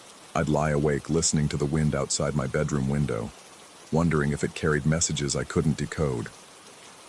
During rainstorms, I found myself straining to hear voices within the drumming of water against glass. The boundary between the archive's whispered voices and the natural world grew increasingly porous. My colleagues began to notice changes in my behavior. Dr. Carver cornered me in the faculty lounge one afternoon, her eyes bright with concern as she asked about my health. I assured her I was fine, just tired from the inventory work, but her skepticism was evident. She suggested I take some time off, maybe see the campus counselor, and I agreed with the hollow enthusiasm of someone who had already traveled too far down a dark path to consider turning back. The breakthrough came during my third week of daily visits. I was examining a particularly disturbing account of simultaneous volcanic eruptions across the Pacific Ring of Fire when I noticed something that made my blood freeze. The handwriting, which I'd assumed belonged to yet another unknown chronicler, was familiar. Not just familiar, it was mine. My own cramped script, slightly slanted to the right, with the distinctive way I crossed my T's and looped my G's. I was reading my own handwriting describing events I had no memory of witnessing. The book trembled in my hands as I read my own account of ash-darkened skies and pyroclastic flows, written with the same obsessive detail as all the others. But when had I written this? The memory was completely absent, as if someone had reached into my mind and plucked out specific experiences while leaving everything else intact. I began searching frantically through other volumes, looking for more examples of my own handwriting. I found them scattered throughout the collection, dozens of accounts in my own hand, describing disasters I couldn't remember experiencing. The voices beneath the page turning seemed to intensify as I made these discoveries, their whispered words becoming almost comprehensible. They were trying to tell me something. The revelation came not as a sudden flash of understanding, but as a slow-growing horror that crept through my consciousness like frost spreading across glass. The wind wasn't just turning the pages, it was the language itself. The moving air was how these accounts communicated, how they shared their knowledge across time and space. And somehow, impossibly, I had become part of that communication. But if I was writing these accounts, when was I living these experiences? And if these disasters hadn't happened in my timeline, in what version of reality had I witnessed them? The questions multiplied faster than I could process them. Was I documenting events from parallel worlds? Or were these glimpses of futures that hadn't yet crystallized? Were the voices I heard the collected consciousness of climate witnesses across multiple realities, and had I somehow been inducted into their ranks? I began to notice that the wind patterns in the archive corresponded to the intensity of the voices. When the air was perfectly still, the whispers faded to barely audible murmurs. But when drafts stirred through the room, and they seemed to occur with increasing frequency during my visits, the voices rose in urgent crescendo, as if trying to convey critical information before the air settled once again. The most disturbing realization came when I noticed that the weather outside began to mirror the patterns in the archive. On days when I encountered accounts of severe thunderstorms in the books, real storms would develop by evening. When the voices spoke of unseasonable temperature drops, the next morning would bring an unexpected cold front. The correlation was too precise to be coincidental, too consistent to dismiss as paranoid pattern-seeking. I was no longer just reading about disasters. I was somehow helping to forecast them, or perhaps even willing them into existence. The thought that my presence in the archive might be influencing real-world weather patterns should have driven me away permanently. Instead, it drew me deeper into the mystery. If I could understand the mechanism, perhaps I could control it. Maybe I could prevent the disasters rather than simply documenting them. But each attempt to close a book before finishing its account resulted in the same terrifying silence, the same complete absence of sound that left me floating in a sensory void. And when hearing returned, the voices always seemed more agitated, more urgent, as if my interruption had somehow disrupted a crucial process. I began to suspect that reading the accounts wasn't optional, that once I'd opened a book, I was obligated to witness its contents through to completion. The alternative was that terrible silence, and each exposure to the void lasted longer than the last. During my most recent attempt to close a book mid-account, the silence stretched for nearly a minute, leaving me gasping and disoriented when sound finally returned. The fear that one day the silence might become permanent began to dominate my thoughts. What if the next time I closed a book prematurely, I never heard anything again? What if the void claimed me completely, leaving me trapped in a world without sound, without the whispered voices that had become my only companions in this increasingly isolated existence? Tonight, I sit in my apartment with the latest notebook spread before me, trying to make sense of everything I've discovered. The wind outside has been constant for hours, rattling windows and setting tree branches into frantic motion. It sounds almost like language now, like the collective whisper of the archive voices trying to communicate something urgent. Tomorrow's weather forecast calls for clear skies and calm conditions, but I no longer trust conventional meteorology. The voices have been growing more insistent, their whispered accounts more immediate and pressing. They speak now of a storm approaching this very region, not in some distant future or alternate timeline, but within days. The accounts describe it with the same terrifying precision as all the others. Wind speeds exceeding anything in local records, rainfall totals that will overwhelm every drainage system, flood patterns that will reshape the entire valley. And I've found my own handwriting among these newest accounts, documenting the storm's approach with the clinical detachment of someone who has already witnessed its devastation. The wind outside is growing stronger, and I can hear the voices more clearly now, even without the books open before me. They're calling to me, welcoming me back to the archive, urging me to complete the readings I've left unfinished. They promise answers to questions I haven't yet learned to ask, explanations for phenomena that exist beyond the boundaries of rational thought. I know I should resist their call. I should pack my belongings and leave this place before whatever's coming arrives. But the voices have become part of me now, and I part of them. We are chroniclers of impossible weather, witnesses to climate catastrophes that exist in the spaces between what was and what might be. The storm they describe is almost here. I can feel it building in the spaces between heartbeats, in the pauses between thoughts. And when it arrives, I'll be ready to document its passage with the same meticulous care as all the others who came before me. After all, someone has to keep the record of what never happened. Someone has to listen to the wind and translate its whispered warnings for those who come after. The books are waiting for me in the archive below. The voices are calling me home, and I think I'm finally ready to answer. Story 7. The ground-penetrating radar shouldn't have detected anything that deep. Not here. Not in these pristine dunes that stretched endlessly along Brazil's northeastern coast like sleeping giants beneath the relentless sun. But the screen didn't lie. 15 feet down, a perfect rectangular void gaped in the data like a missing tooth in an otherwise solid jaw of compressed sand. I'd been contracted to map the coastal erosion patterns, nothing more. A routine geological survey to help the environmental ministry understand how these ancient formations shifted with each season's winds. Simple work for a man who'd spent 20 years reading the Earth's secrets through electromagnetic pulses and core samples. Yet as I stared at that anomalous reading on my laptop screen, sweat beating despite the ocean breeze, I felt the familiar tug of curiosity that had led me into more than one professional rabbit hole. The excavation began at dawn. My small crew, 2 local university students eager for field experience, worked methodically, their shovels biting into sand that grew darker and more compact with each layer. By noon, we'd reached the depth where my instruments insisted something waited. The sand here felt different beneath my fingers, almost crystalline, as if it had been fused by intense heat sometime in the distant past. Then Miguel's shovel struck wood. The sound was wrong, too hollow, too deliberate for driftwood or natural debris. As we carefully brushed away centuries of accumulated sand, rough-hewn planks emerged, fitted together with a craftsmanship that spoke of desperate purpose rather than careful construction.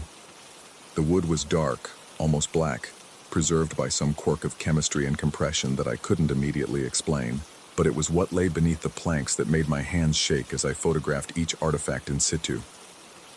Military equipment, certainly, but nothing I recognized from any conflict I'd studied. The metal was corroded beyond easy identification, yet certain shapes remained unmistakable. The curve of a breastplate, the elongated form of a blade, objects that seemed to belong to an age when warfare was personal and brutal. Most disturbing were the boots, a dozen pairs, arranged in perfect formation, as if their owners had simply stepped out of them and marched away. The students exchanged glances heavy with superstition as we cataloged each find. They spoke in hushed Portuguese about soldados fantasmas and crossed themselves when they thought I wasn't looking. I dismissed their unease as cultural mythology bleeding into scientific observation, but I couldn't ignore how the temperature seemed to drop several degrees whenever we lingered too long near the excavation. As evening approached and my crew departed for the nearby village, I remained alone with my discovery. Standard protocol demanded I contact the archaeological authorities before proceeding further, but something about the site felt urgently personal, as if disturbing it now would sever some tenuous connection I was only beginning to understand. I pitched my tent 50 yards from the excavation, close enough to monitor for looters, but far enough to avoid the oppressive atmosphere that seemed to emanate from the exposed wooden structure. The ocean's rhythm should have been soothing, but tonight each wave sounded like a marching cadence, measured and inevitable. Sleep came fitfully, punctuated by dreams of men in antiquated armor trudging through endless sand. I woke repeatedly to check my watch, finding only minutes had passed since I'd last looked. The darkness beyond my tent felt alive with waiting presence, and more than once I found myself straining to hear sounds that existed just below the threshold of perception. At 3:47 a.m., I gave up pretending to sleep and emerged from my tent to check the site. The boot prints surrounding my camp made no logical sense. They were fresh, impossibly fresh, pressed deep into sand that should have shown some sign of filling or wind erosion. But more than that, they belonged to no modern footwear. The impressions were too wide, too deep, made by boots with thick leather soles and reinforced heels. Military boots, but from an era when warfare required men to march vast distances on foot. I followed the trail with my flashlight, hands trembling slightly as the beam illuminated print after perfect print in a formation that spoke of rigid discipline.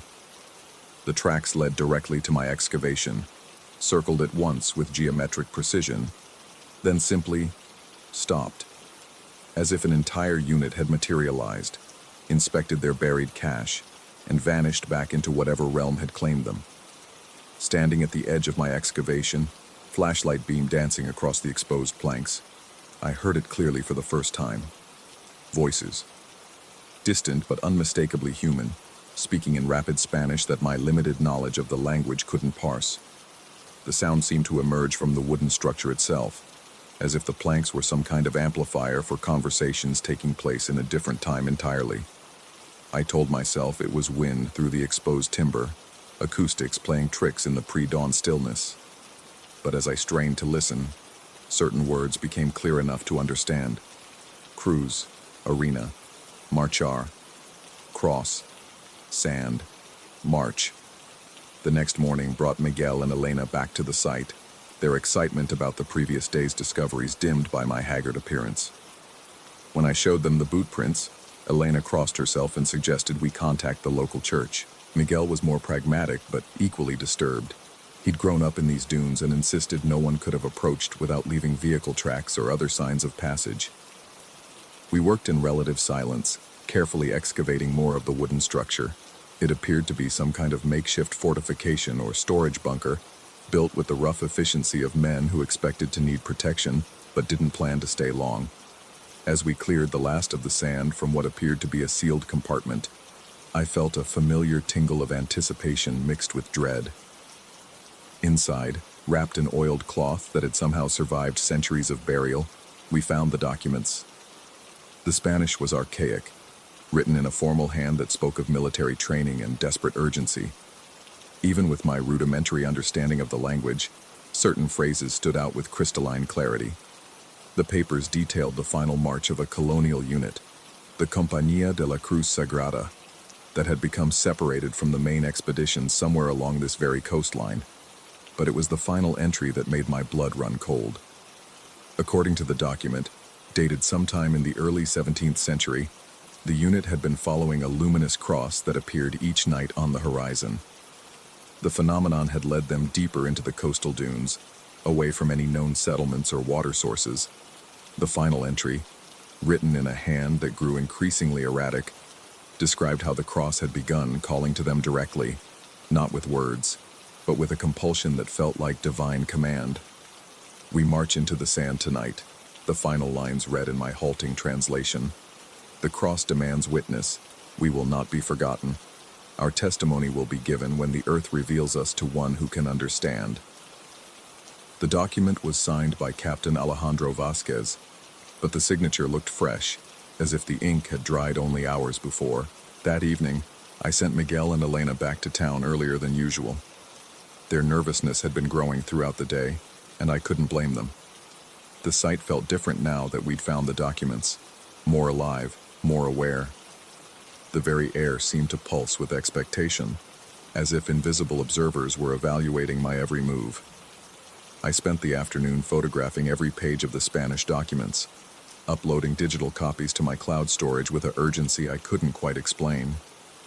Some instinct warned me that physical evidence at this site had a way of becoming unreliable, subject to forces that respected neither scientific method nor linear time.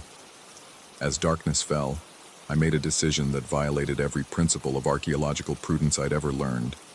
Instead of securing the site and waiting for proper authorities, I descended into the excavation with my camping lantern and began systematically exploring the wooden structure.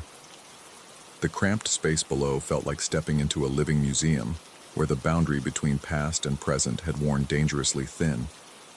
Personal effects lay scattered in arrangements that suggested hasty preparation for departure. Rosaries tangled with military insignia, water containers still bearing traces of their long evaporated contents. and everywhere the smell of old leather and metal oxidation mixed with something else. Something organic and unsettling that I couldn't identify. But it was the final chamber that broke whatever rational framework I'd been clinging to. Here, arranged in perfect military formation, were the personal effects of what appeared to be an entire company of soldiers. Helmets sat atop folded uniforms that retained their shape, as if invisible men still wore them. Weapons lay precisely spaced, their metal surfaces showing no rust despite centuries of burial. And in the center, a wooden cross that glowed with its own soft, phosphorescent light. I should have fled. Every instinct screamed that I'd uncovered something that transcended normal archaeological discovery, something that challenged the fundamental assumptions about reality that kept rational minds intact. But as I stood transfixed by that impossible luminescence, I felt a presence settling around me like a familiar embrace. They wanted their story told, not through official channels or academic papers, but through witness testimony from someone who could bridge the gap between their lost century and this modern age.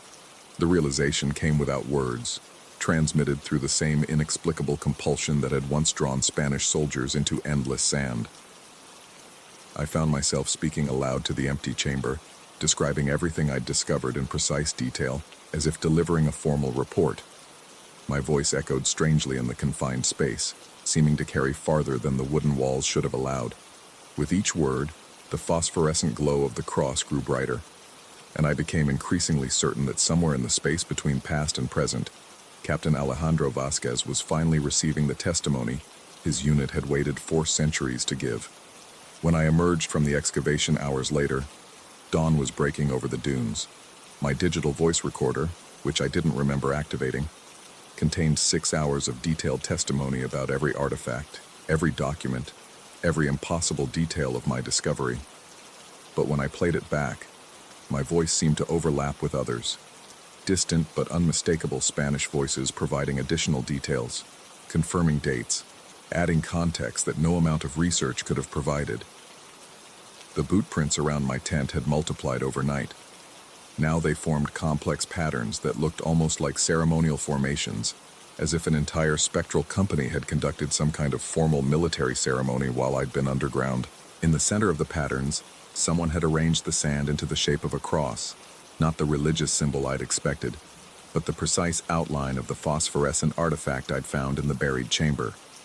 As I broke camp that morning, preparing to return to civilization with evidence that would challenge everything I thought I knew about time, memory, and the persistence of human will, I found one final addition to my documentation. Tucked into my equipment bag, written on paper that felt impossibly old, yet somehow fresh, was a letter in perfect English that began, "Dr. Matthews, thank you for your testimony. The Compañía de la Cruz Sagrada can finally rest, knowing our march into the sand has been witnessed and recorded. We trust you will understand why certain evidence must remain ambiguous. History belongs to those who survive to tell it, but some stories require believers rather than scholars." The letter was signed Captain A. Vasquez in the same archaic hand I'd seen on the Spanish documents. Driving away from the dunes 3 days later, my official report filed and my physical evidence cataloged in appropriate academic channels, I found myself questioning every assumption I'd once held about the nature of reality. The Archaeological Review Board would debate the significance of my discoveries for months, but they would never find the phosphorescent cross or the perfectly preserved military equipment. The excavation site, when revisited by the official team, contained only the wooden planks and a few corroded metal fragments consistent with routine shipwreck debris. But the voice recordings remained, and the letter stayed folded in my wallet like a talisman against rationality. Some nights, when sleep proves elusive and the boundary between memory and dream grows thin, I find myself walking phantom beaches where Spanish soldiers march in eternal formation toward horizons that exist only in the spaces between seconds. They nod as I pass, acknowledging the bond between witness and witnessed, between those who experience the impossible and those who find the courage to testify. I never return to those dunes, though I'm told the wind has already filled in my excavation site. The sand keeps its secrets well, revealing them only to those prepared to accept that some stories transcend the comfortable limitations of scientific explanation. The Compañía de la Cruz Sagrada marched into the sand 4 centuries ago, following a light that promised meaning in endless wandering. They found their witness eventually, someone willing to bridge the gap between their lost time and our mapped world. Whether they've finally found rest, or whether they continue their eternal march through dimensions I can't begin to understand, remains a question I'm no longer certain I want answered. Some testimonies, once given, change the witness as much as the witnessed.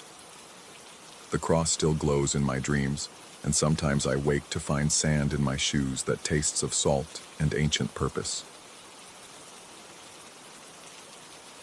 Story 8. Where the rope felt wrong in my hands. 37 years I'd been restoring church bells, from the grand cathedrals of Boston to the modest chapels scattered across New England's forgotten towns.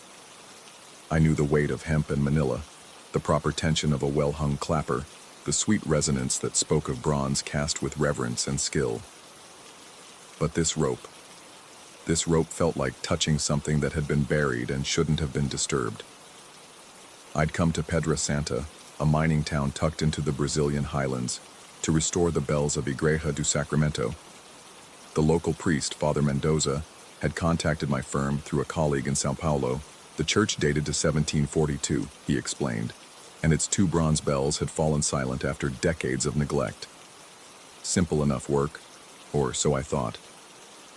The campanile rose 40 feet above the nave, accessible only by a narrow spiral staircase worn smooth by centuries of footsteps.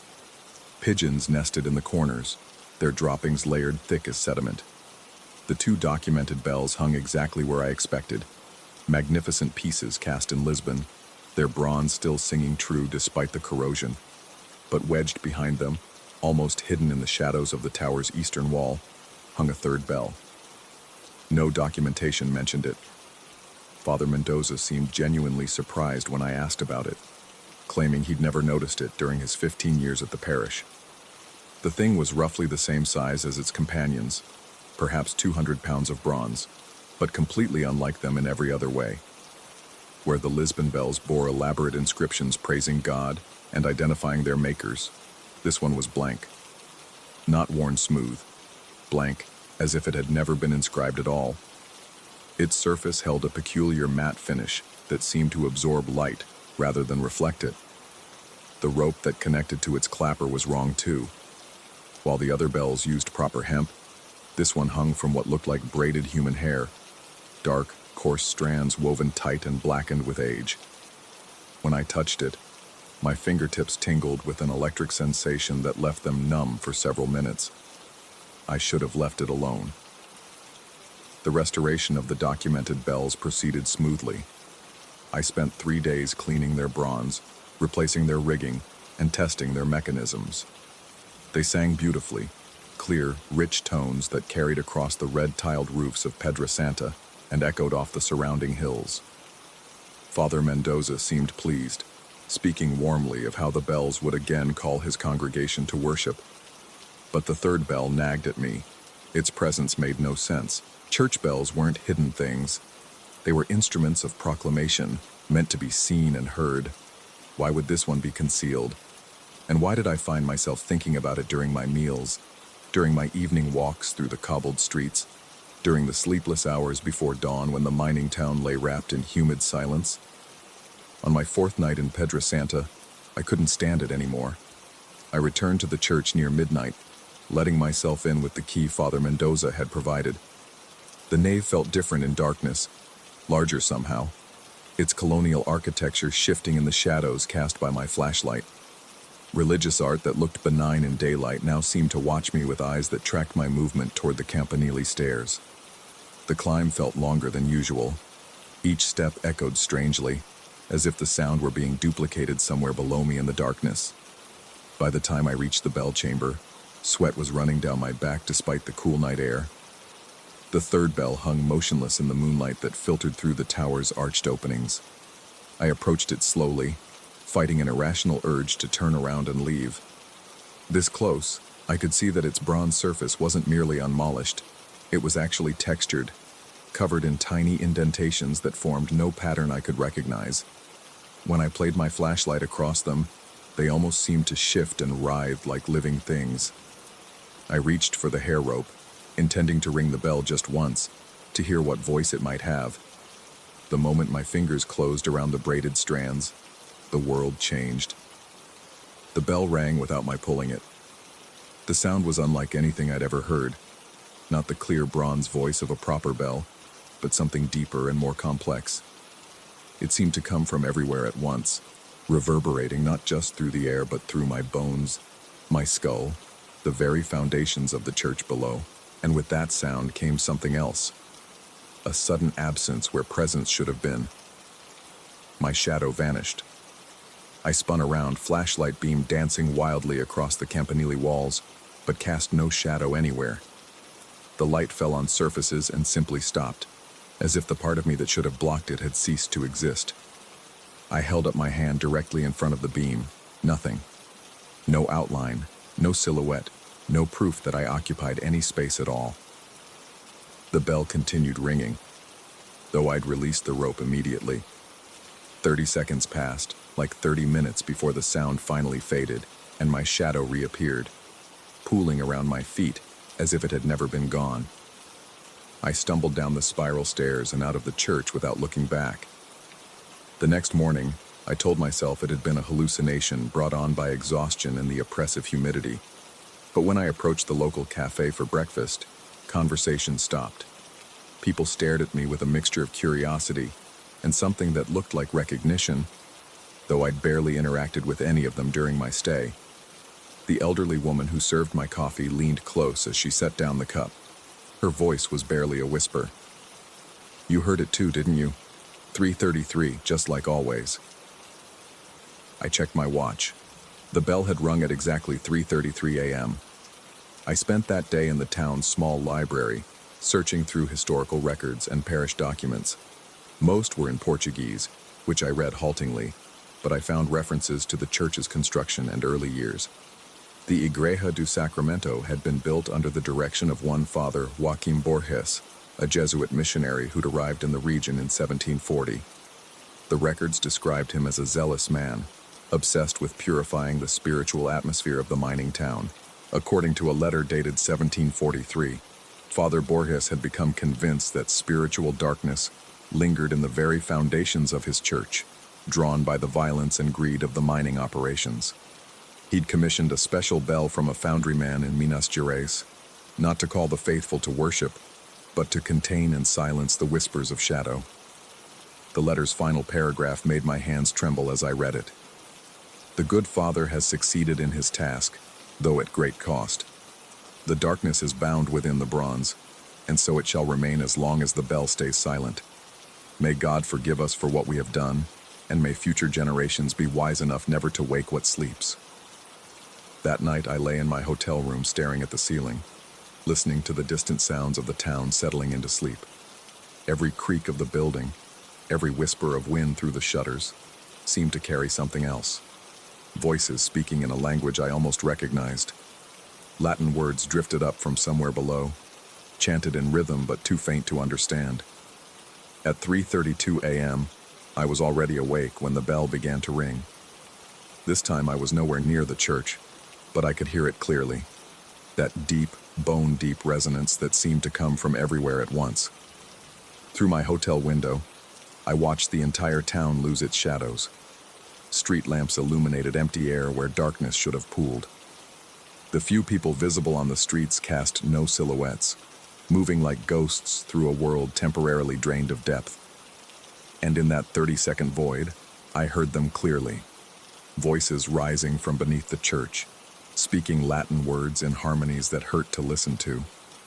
They spoke of binding and loosing, of imprisonment and freedom, of hunger that had been growing for centuries. When the shadows returned, silence fell like a curtain. I should have left Piedrasanta the next morning. My work was finished. The documented bells rang true and clear, but something kept me there, a compulsion I couldn't name. I found myself returning to the church during daylight hours, climbing to the campanile to stare at the third bell. Each time it seemed slightly different, its surface more textured, its rope darker, its presence more insistent. Father Mendoza began to avoid me. When we did speak, his eyes held a nervous quality that hadn't been there before. He asked repeatedly when I planned to leave, mentioning several times that the restoration was complete and my presence was no longer required. But the town's other residents seemed drawn to me now. They would approach on the street, speaking in hushed Portuguese about dreams they'd been having, about shadows that moved independently of their owners, about voices calling from beneath their houses. I didn't understand all the words, but their fear was universal. On my 8th night in Pedra Santa, I made a decision that still haunts me. I would ring the bell intentionally, at a time of my choosing, rather than its own. Perhaps if I controlled the moment, I could understand what was happening. Perhaps I could break whatever cycle had been set in motion. I entered the church at 11 p.m., 3 hours before the bell's usual sounding. The nave felt different again, not just darker, but compressed somehow, as if the walls were slowly closing in. The colonial saints seemed to watch my progress with increasing urgency, their painted eyes tracking me as I moved toward the stairs. The climb to the campanile took forever. Each step echoed with multiplying reverberations, as if countless feet were climbing invisible stairs in parallel with mine. By the time I reached the bell chamber, the air itself felt thick and resistant, like moving through water. The third bell hung waiting, its bronze surface now clearly writhing with patterns that formed and dissolved like living shadows. The hair rope had grown longer, I was certain of it, hanging lower than before and swaying slightly despite the absence of any wind.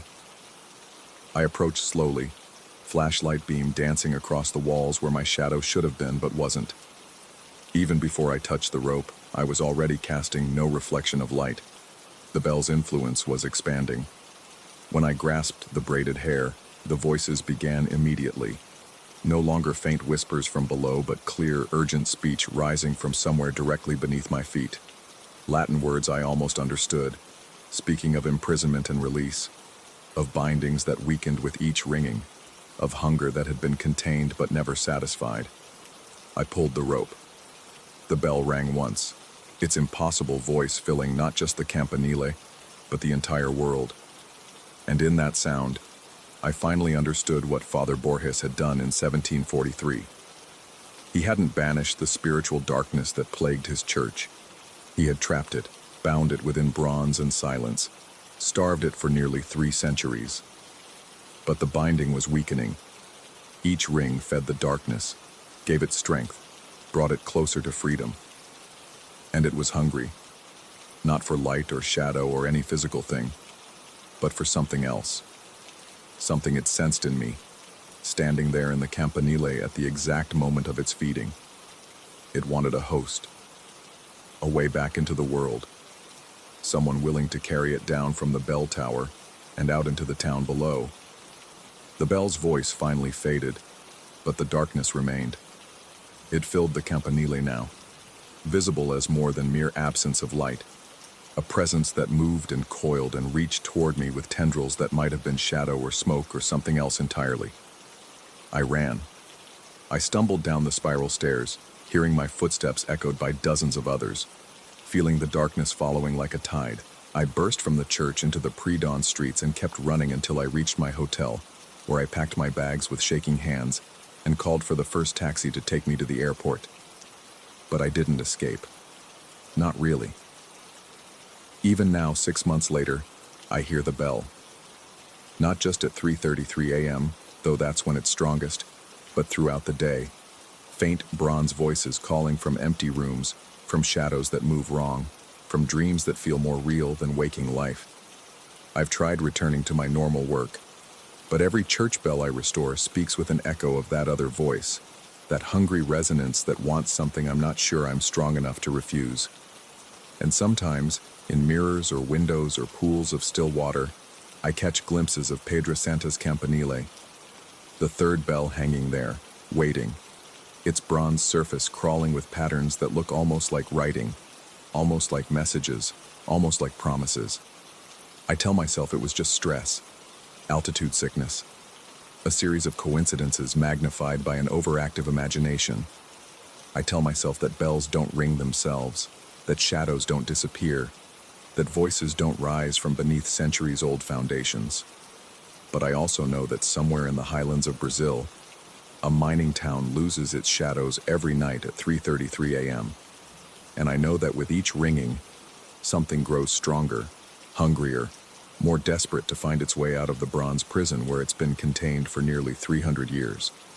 What I don't know, what I wake up wondering every morning as sunlight fills my bedroom and temporarily chases away the whispers, is whether I'm the one who's going to let it out, or whether I already have.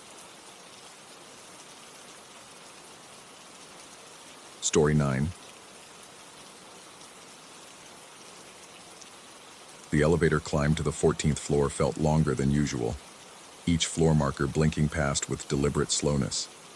I'd shown hundreds of properties in my 12 years as a realtor, but something about this particular listing made my stomach tighten with each ascending number. Maybe it was the way the previous 3 potential buyers had fled during their walkthrough, muttering excuses about bad vibes and feeling dizzy.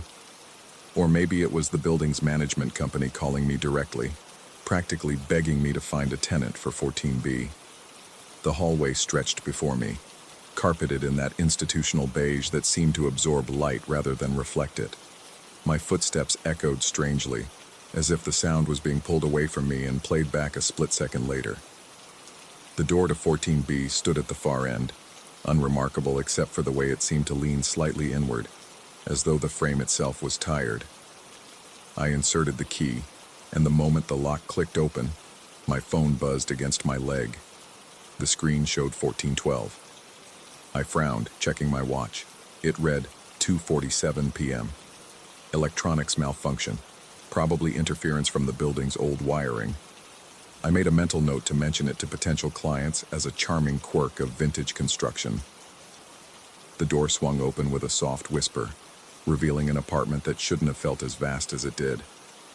The living room extended beyond what the floor plan suggested, shadows pooling in corners that seemed too deep for the available space. Afternoon sunlight slanted through windows that faced west, but the light felt muted, as if it was traveling through water before reaching the room. I stepped inside, my shoes clicking against hardwood that gleamed with an almost wet sheen despite appearing bone dry. The sound of my entrance seemed to hang in the air longer than it should have, creating an echo that didn't quite match the room's dimensions. I pulled out my phone to start taking photos for the listing, and froze. 14:12. I checked my watch again. Still 2:47 p.m.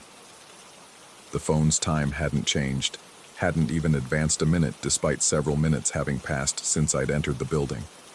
I restarted the device, waiting for the familiar startup sequence. When it finished loading, the time displayed 14:12 once more. A soft sound drifted from deeper in the apartment, the unmistakable squeak of wet footsteps on tile. Slow, deliberate steps that suggested someone walking carefully across a slippery surface. I called out, asking if anyone was there, but my voice seemed to dissolve into the strange acoustics of the place. The stepping sounds continued, unhurried and methodical. I moved toward the source, passing through a kitchen where the appliances hummed with an almost organic rhythm. The refrigerator's motor seemed to pulse like a heartbeat, while the microwave's digital display flickered between numbers that didn't quite resolve into recognizable time formats. The stepping sounds grew clearer as I approached what I assumed was the bathroom. The door stood ajar, revealing white tile that gleamed under fluorescent lighting. I pushed it open fully and found myself staring at a space that defied logical explanation. The bathroom was pristine, every surface dry as bone, yet the sound of dripping water echoed from invisible sources. Wet footprints marked the floor in a pattern that suggested someone had been pacing in tight circles, but the prints themselves were barely visible, more like shadows of moisture than actual watermarks. Every surface in the bathroom was covered with writing, not carved or painted, but etched into the tile itself as if the ceramic had been soft when the words were pressed into it. The text covered every available inch, walls, floor, even the ceiling above the bathtub. All of it seemed to revolve around the same central theme. Time finds anchor points.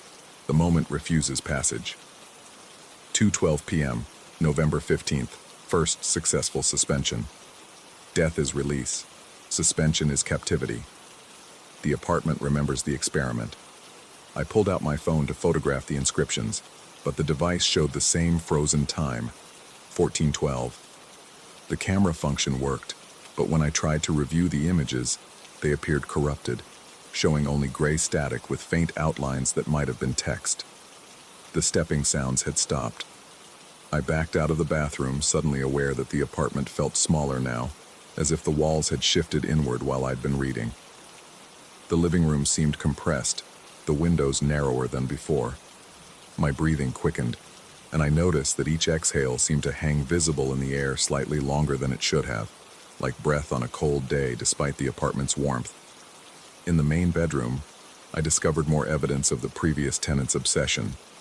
A desk sat against one wall, its surface scarred with deep gouges that formed equations and diagrams. Mathematical formulas sprawled across every inch, all focused on concepts I didn't recognize. Temporal anchor points, moment suspension theory, chronological displacement. A notebook lay open, its pages covered in handwriting that became increasingly erratic as it progressed. The final entry, dated November 15th, consisted of a single line repeated dozens of times. The experiment worked. The experiment worked. The experiment worked. Below that, in what looked like a different pen, someone had written, "But I can't leave." My phone buzzed. Still 1412. I checked my watch, tapping its face to ensure it was working. The second hand moved normally, but when I looked at my phone again, the time remained frozen. I tried calling my office, but the call wouldn't connect. The signal bars showed full strength, but every attempt to reach the outside world failed with the same error message. Call cannot be completed at this time. The apartment's silence pressed against my eardrums like deep water pressure. No traffic sounds filtered up from the street below. No neighbor noises bled through the walls. Even my own movement seemed muffled, as if the air itself was thickening around me. I walked to the windows and looked out at the city below. Everything was still. Cars sat motionless on the streets. Pedestrians stood frozen mid-stride on sidewalks. A bird hung suspended in the sky, its wings spread but unmoving. The scene looked like a photograph, beautiful and terrible in its perfect stillness. I pressed my face against the glass, breath fogging the surface, and watched as the condensation appeared and remained, not fading as it should have. When I stepped back, the fog didn't dissipate.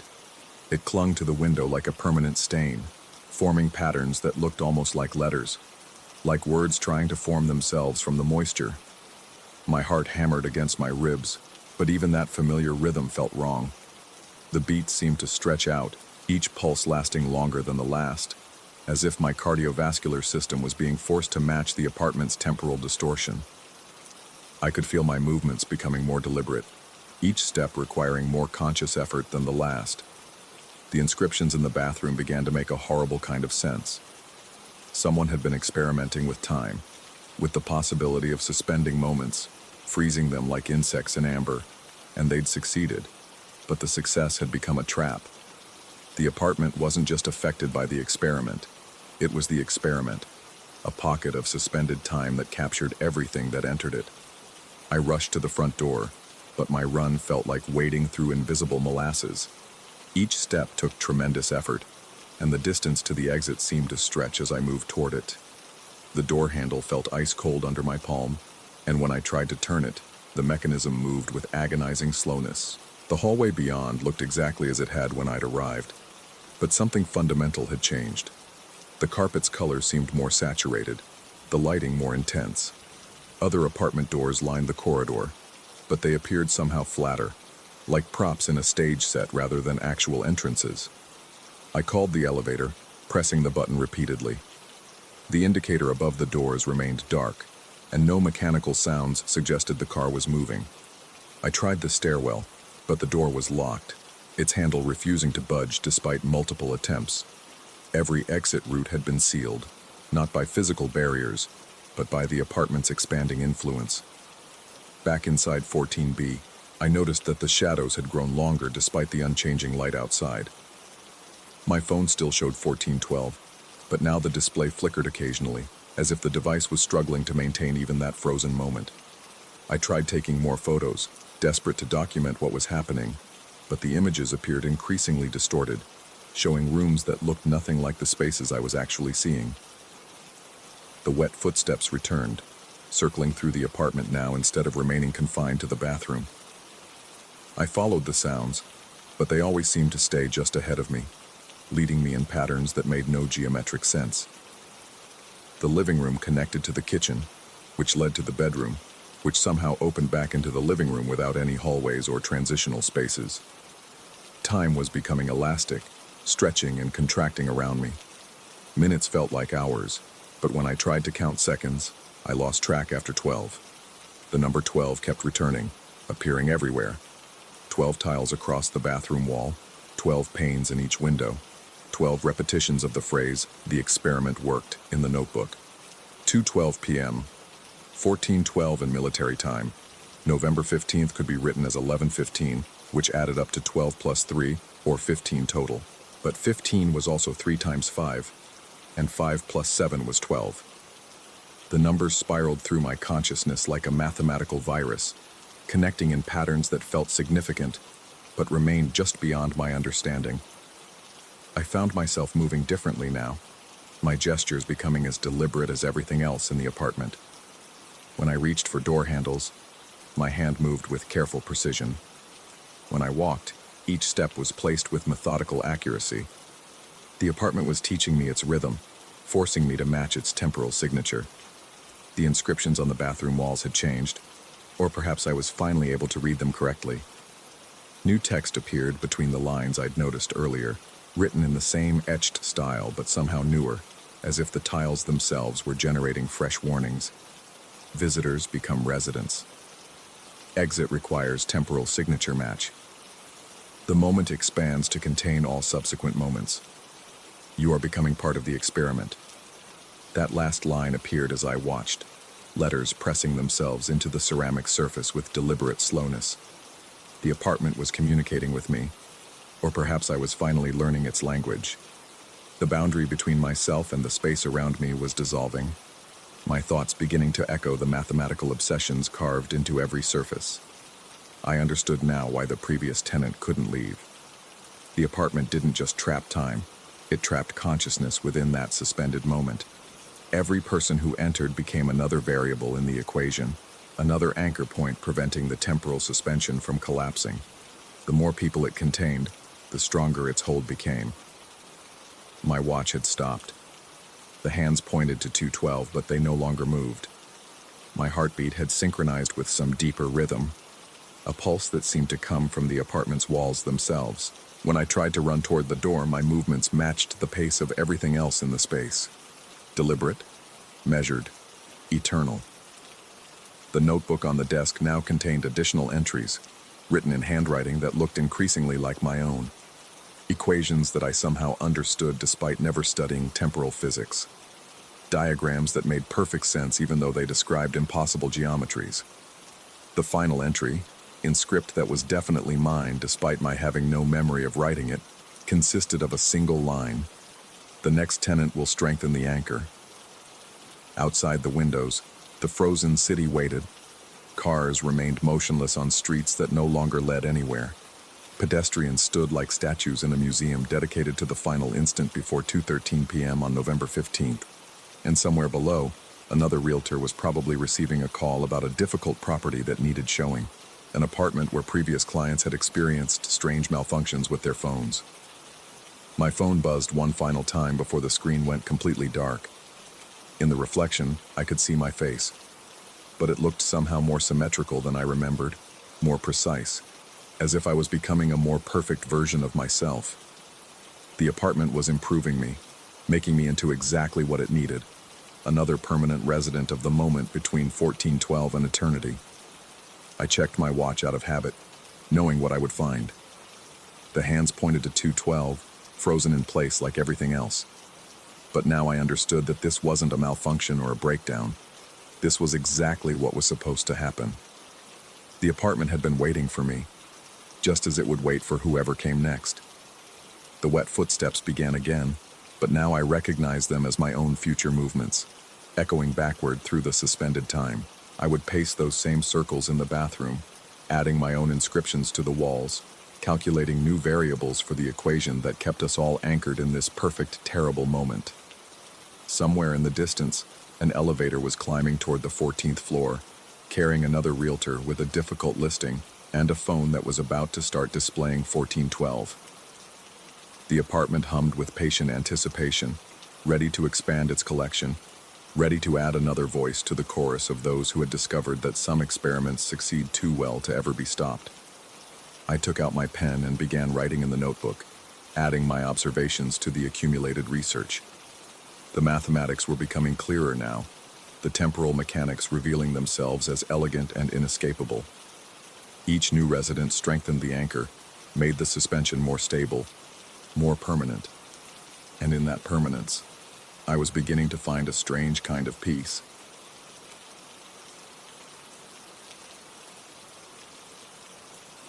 Story 10.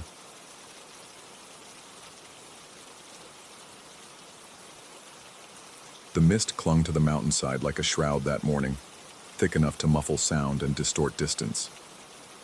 I'd been running the scenic route for 7 years, knew every bolt and whistle of the old steam engine, every twist of track that wound through these ancient peaks. But as I walked the length of the train for my pre-departure inspection, counting cars as I always did, the numbers didn't add up. There should have been 5 passenger cars trailing behind the locomotive. I counted 6. The extra car sat wedged between the second and third coaches, as if it had materialized overnight from the fog itself. Its burgundy paint was weathered to the color of dried blood, and brass fixtures had tarnished to a sickly green. Most unsettling was how seamlessly it fit. The couplings showed no signs of recent attachment, no fresh scratches or disturbed grease. It looked as though it had always been there. I checked my manifest 3 times. 5 cars scheduled, 5 cars listed, but 6 cars present. The fog seemed to press closer as I circled the mysterious addition, my footsteps echoing strangely in the muffled air. Through the windows, I glimpsed dust-covered seats arranged in an old-fashioned configuration I didn't recognize. The station master, Henderson, was nowhere to be found when I tried to raise him on the radio. Static answered my calls, broken occasionally by what sounded like distant voices speaking in urgent tones, though I couldn't make out the words. The passengers, 23 tourists eager for their mountain excursion, waited in the station, checking their watches and peering into the fog with growing impatience. I should have delayed the departure, should have investigated further, contacted the main office, demanded explanations.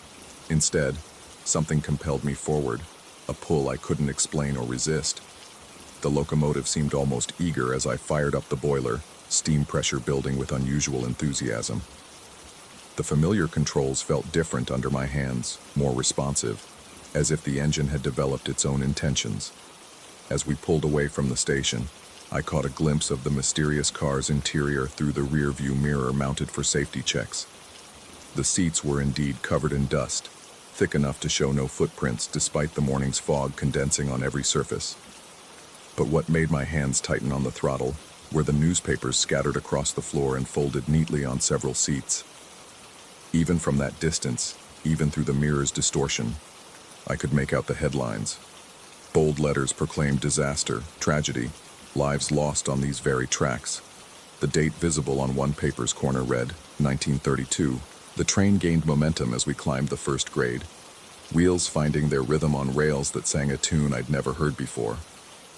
Usually, the route's early section provided a gentle warm-up, but today the locomotive pulled with aggressive determination, as if driven by a schedule I hadn't set. During our first brief stop at Miller's Point, a scenic overlook where passengers usually disembarked for photos, I made my way to the mysterious car. The door handle was cold enough to burn, metal so frigid it seemed to draw heat from my palm. Inside, the air tasted of decades-old tobacco and something else, something metallic and sharp. The newspapers lay exactly as I'd glimpsed them in the mirror. Picking up the nearest copy, I felt the paper crumble slightly at my touch, edges brown with age. The headline read, "Mountain Scenic Railway Disaster Claims 17 Lives." Below it, a subheading declared, "Locomotive plunges from Devil's Curve in morning fog." Devil's Curve. I knew that section of track, a sharp turn around a granite outcropping about 2 hours into our route. The engineering surveys from when I'd started this job had mentioned it as one of the most challenging points on the line, requiring reduced speed and careful attention. But there had never been any accident there, never been any disaster. I read further, hands trembling despite the car's stifling warmth. The article described how a tourist train, much like ours, had attempted the curve at excessive speed during a morning shrouded in fog. The locomotive had jumped the rails, tumbling down the mountainside in a cascade of twisted metal and screaming steam. But according to my training materials, the line had been built in 1987. These newspapers predated the railway's existence by more than 50 years. I set the paper down carefully, trying to convince myself this was some elaborate prank or historical exhibit that had been misplaced. But as I moved to leave, I noticed something that made my breath catch. In the dust on the nearest seat, there was an impression, not footprints, I would have expected those, but the outline of a body, as if someone had sat there recently enough to disturb the accumulated grime. The train's whistle blew sharply, though I hadn't touched the cord. Through the car's windows, I could see we were already moving again, pulling away from Miller's Point with none of the gentle acceleration I'd commanded. The locomotive was running its own schedule now. Returning to the engine cab, I found the throttle lever pushed forward to a position I hadn't set. The pressure gauge showed readings higher than I maintained, and the speedometer indicated we were approaching the upper limits of safe operation for this section of track. When I tried to reduce power, the lever resisted, as if held by invisible hands. The radio crackled with that same strange static, but now I could almost make out words within the white noise. Fragments of conversation that sounded like coordination between an engineer and conductor, professional exchanges about speed and signals, and approaching curves. But the voices used terminology I didn't recognize, procedures that weren't part of modern railway operation. As we climbed higher into the mountains, fog rolling in thick walls across our path, I became increasingly aware that something was wrong with the car arrangement. During my routine check through the rearview mirror, I noticed the mysterious car was no longer in its original position between the second and third coaches.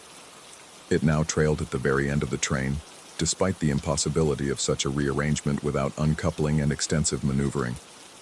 20 minutes later, it had somehow moved to the front, directly behind the locomotive. I could see its weathered roof through the cab's side window, close enough to touch if I leaned out. The coupling between engine and car showed the same weathered condition as the rest of the mysterious addition, suggesting years of connection despite its recent appearance. My hands shook as I reached for the emergency brake. The locomotive's behavior was beyond any mechanical malfunction I'd encountered, beyond any rational explanation. But when I pulled the brake handle, nothing happened. The train continued its determined climb, speed increasing rather than decreasing, as if my inputs were merely suggestions it chose to ignore. The fog grew thicker as we approached the section I'd begun to dread. Devil's Curve lay ahead, though I'd never thought of it by that name before today.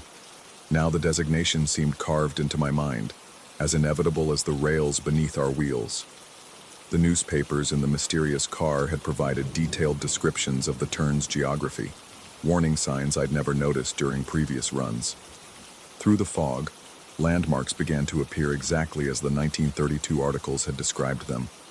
A lightning-struck pine tree, split and blackened, standing sentinel on the curve's outer edge.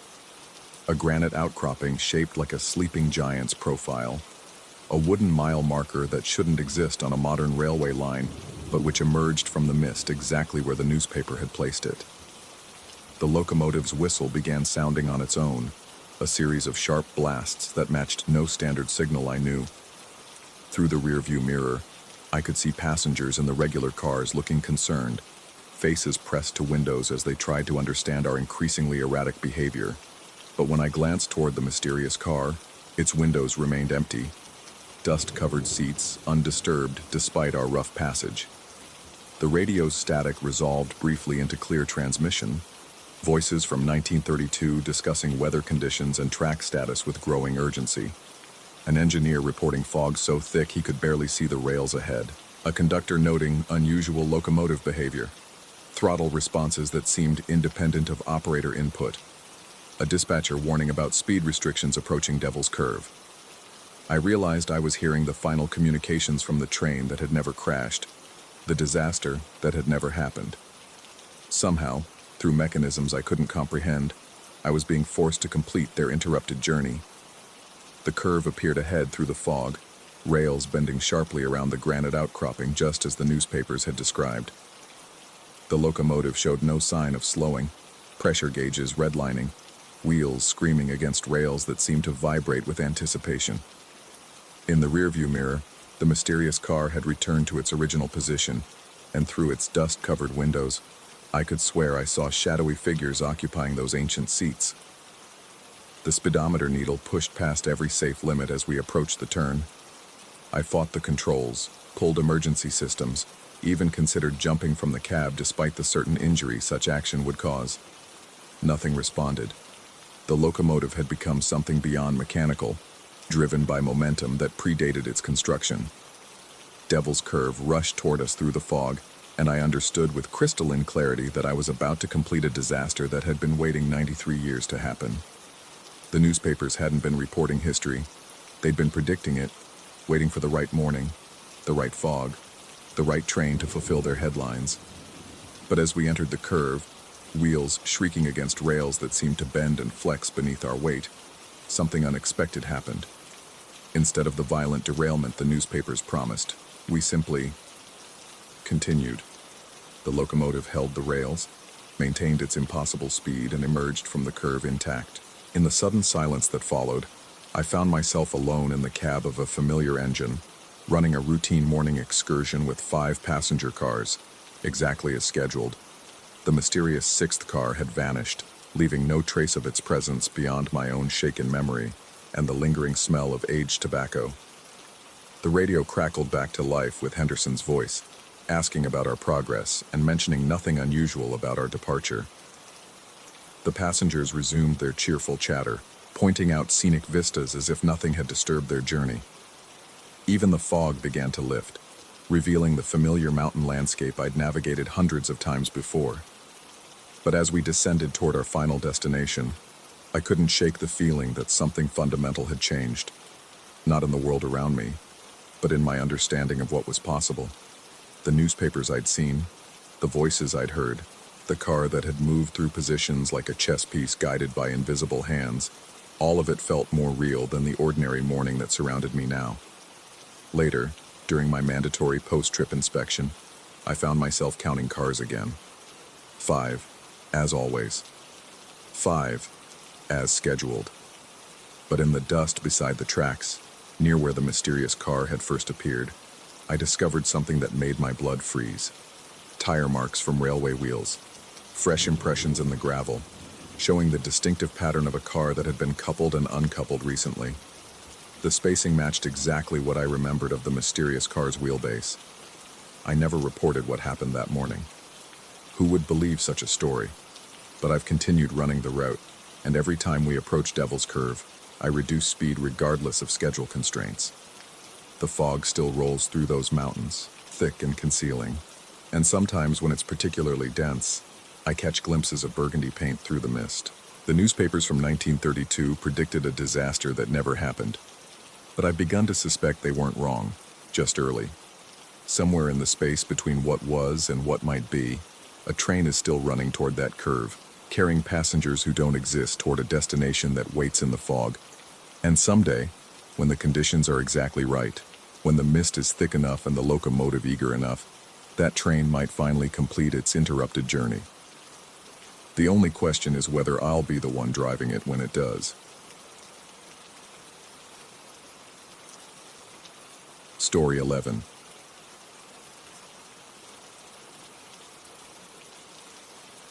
The smell hit me first, not the expected chlorine or fish tank staleness, but something deeper. Salt and seaweed, yes, but underneath that, the metallic tang of old copper and something else I couldn't identify, something that made my throat close up and my stomach twist. I stood in the lobby of the Marisol Farm Hotel, staring at what should have been a simple consultation job. The aquarium dominated the space, a massive cylinder that rose from floor to ceiling, maybe 12 feet in diameter. But it was the water that stopped me cold.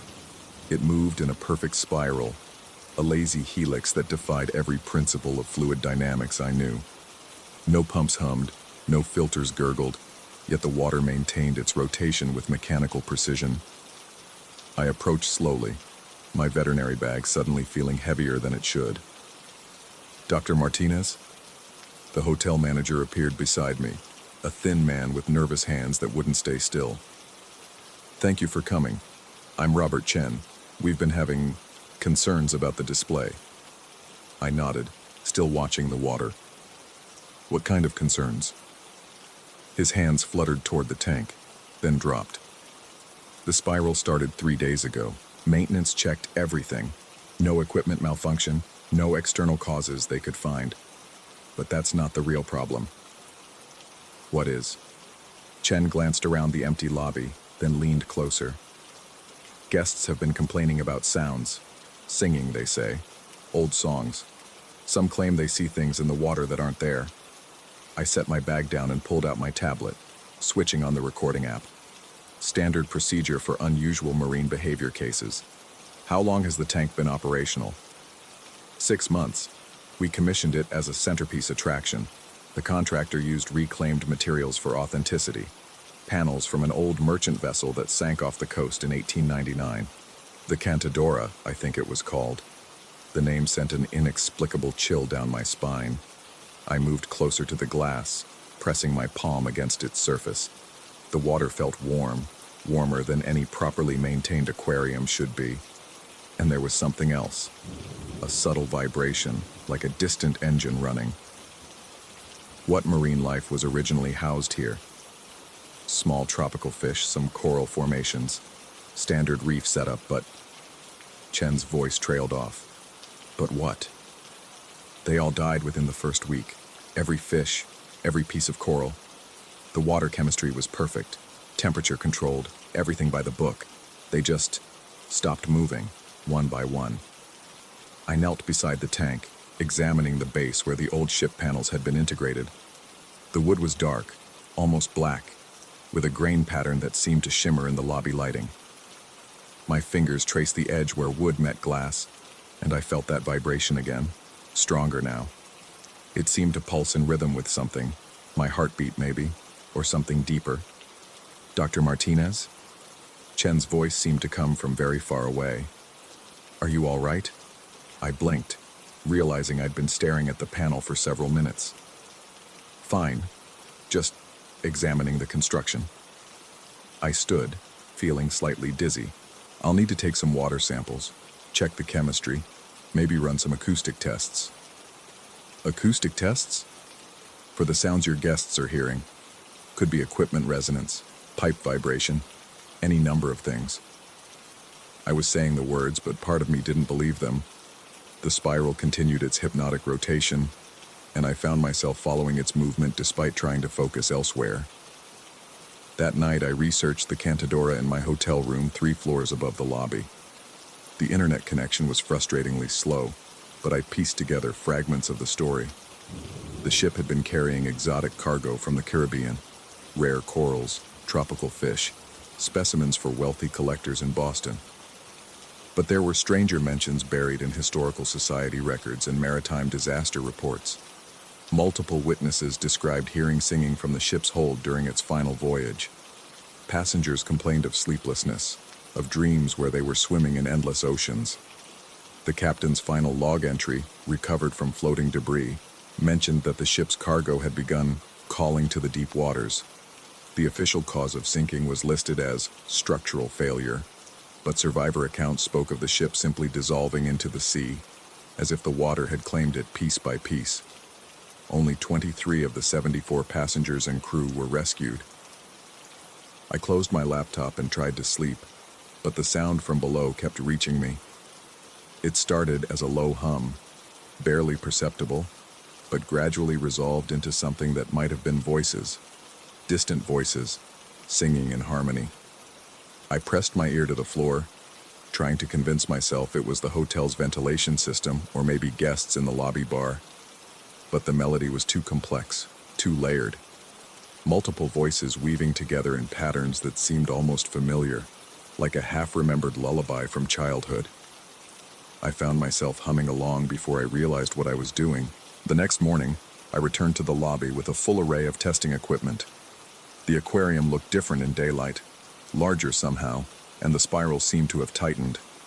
Where yesterday the water had moved in a lazy helix, now it formed a more pronounced vortex, though still gentle enough that watching it wouldn't immediately cause vertigo. I set up my underwater camera first, lowering it into the warm water. The monitor showed what I expected: empty space, glass walls, the wooden panels at the base. But as I adjusted the angle to examine the panels more closely, something made me pause the recording. There, reflected in the glass, was the shadow of a sail. I raised my head from the monitor and looked directly into the tank. Nothing but water and the wooden base. Back to the monitor. Still there. A triangular shadow moving slowly across the bottom of the frame. I adjusted the camera angle, and the shadow moved with it, always staying just at the edge of the image. Optical illusion, I muttered, but my hands were shaking as I continued the recording. The water samples told me nothing useful. pH balanced, salinity appropriate for marine life, no toxins or unusual bacteria. The acoustic sensors I'd placed around the tank registered the humming I'd heard, but the frequency analysis showed something impossible. The sound was coming from below the tank, from somewhere beneath the hotel's foundation. I spent the afternoon in the hotel's basement, examining the building's structure around the aquarium's base.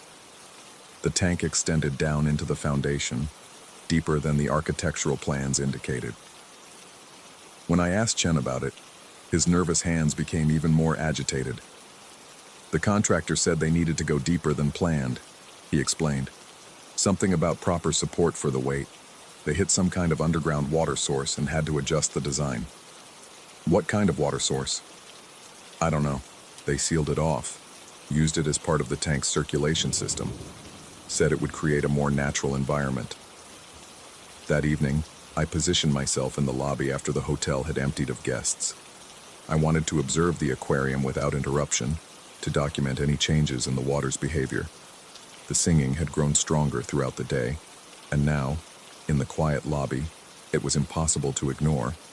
The voices were definitely human, though the language was unfamiliar.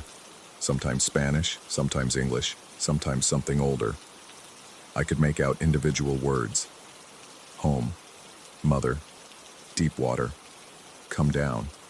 Always an invitation, always gentle. As I watched, the spiral began to expand. Not physically, the tank remained the same size, but somehow the rotation seemed to encompass more than just the water inside the glass. The air around the tank started to shimmer, and I felt a pulling sensation, as if I were standing at the edge of a whirlpool. I approached the glass again, drawn by an impulse I couldn't name. My reflection looked strange in the curved surface, distorted and wavering. But behind my reflection, I saw others. Faces in old-fashioned clothing, men and women with skin pale from long submersion, reaching toward the glass from the impossible depths within. One face pressed close to the inner surface. A woman with dark hair and eyes like pools of seawater. Her mouth moved, forming words I could almost understand. Something about coral that lived and sang. About cargo that called the sea to come and claim it. About how the deep waters never forgot what belonged to them. I stumbled backward, my rational mind screaming that this was impossible, that I was hallucinating from stress or lack of sleep. But the woman's face remained, and her mouth kept moving, telling me things I didn't want to hear. The coral had been alive in ways that biology couldn't explain. It had sung on the ship's deck, calling to every marine creature for miles around. Schools of fish had followed the Cantadora for days, and dolphins had beached themselves on nearby shores, trying to reach the source of the song. The cargo had been restless, homesick for depths that existed beyond ordinary geography. When the ship sank, it hadn't been destroyed. It had simply gone home, carrying its passengers and crew to serve as voices in the choir that the coral needed. And now, piece by piece, through the reclaimed wood of its hull, it was building a new home in the world above. I looked around the lobby and saw what I'd been too distracted to notice before. The walls seemed farther away than they should be, and the carpet had taken on a wave-like pattern. The elevator doors showed scenes of underwater gardens, and the concierge desk was covered in what looked like barnacles in the dim lighting. The spiral was expanding beyond the tank, transforming the space around it. The hotel was being claimed, room by room, guest by guest. I thought of the complaints about strange dreams, about hearing songs in the night. The visitors weren't just experiencing hallucinations, they were being prepared, gradually acclimated to life in deeper waters. I grabbed my equipment and rushed for the exit, but the lobby doors seemed impossibly distant. Each step felt like moving through water, and the singing grew louder, more insistent. Voices I recognized now, passengers from a ship that sank over a century ago, calling for me to join their eternal voyage. Behind me, the glass of the aquarium began to bow outward, and I heard the first trickle of water spilling onto the marble floor. The woman's face was still there, still moving her mouth, but now I could hear her clearly. The deep waters are patient. The deep waters are kind. Come down, and join us in the endless home. I reached my car somehow, though I couldn't remember crossing the parking lot. As I drove away, I glanced in the rearview mirror and saw the hotel still standing, still lit, still normal. But I could hear the singing through my closed windows, and the sensation of water in my lungs stayed with me for miles. The next morning, I submitted my report to the hotel management, recommending immediate closure of the aquarium for structural safety concerns. I never mentioned the faces in the glass or the expanding spiral. Who would believe such things? Even now, writing this account, I question my own memories. But sometimes, late at night, I still hear the singing. And when I look in mirrors, especially mirrors near water, I sometimes see that woman's face looking back at me. Her mouth still moves, still forms the same invitation. The hotel remains open. The aquarium still spirals in its lobby, drawing visitors who stay longer than they planned and leave with dreams of underwater gardens. I drive past it sometimes, unable to stop myself, and each time the building looks a little different, a little more like a ship, a little more ready to sail away to depths that don't appear on any map. I tell myself it was stress, overwork, too many late nights studying marine biology. I take medication for anxiety now, and it helps with the singing, mostly. But yesterday, I found sand in my shoes, and I haven't been to the beach in months. And this morning, when I brushed my teeth, the water from the tap tasted like salt. The deep waters are patient. The deep waters are kind, and I think they're still calling.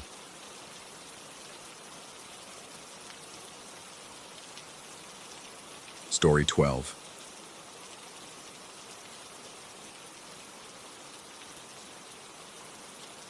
The fluorescent lights in the maintenance corridor hummed their familiar tune, casting that sickly green pallor over everything.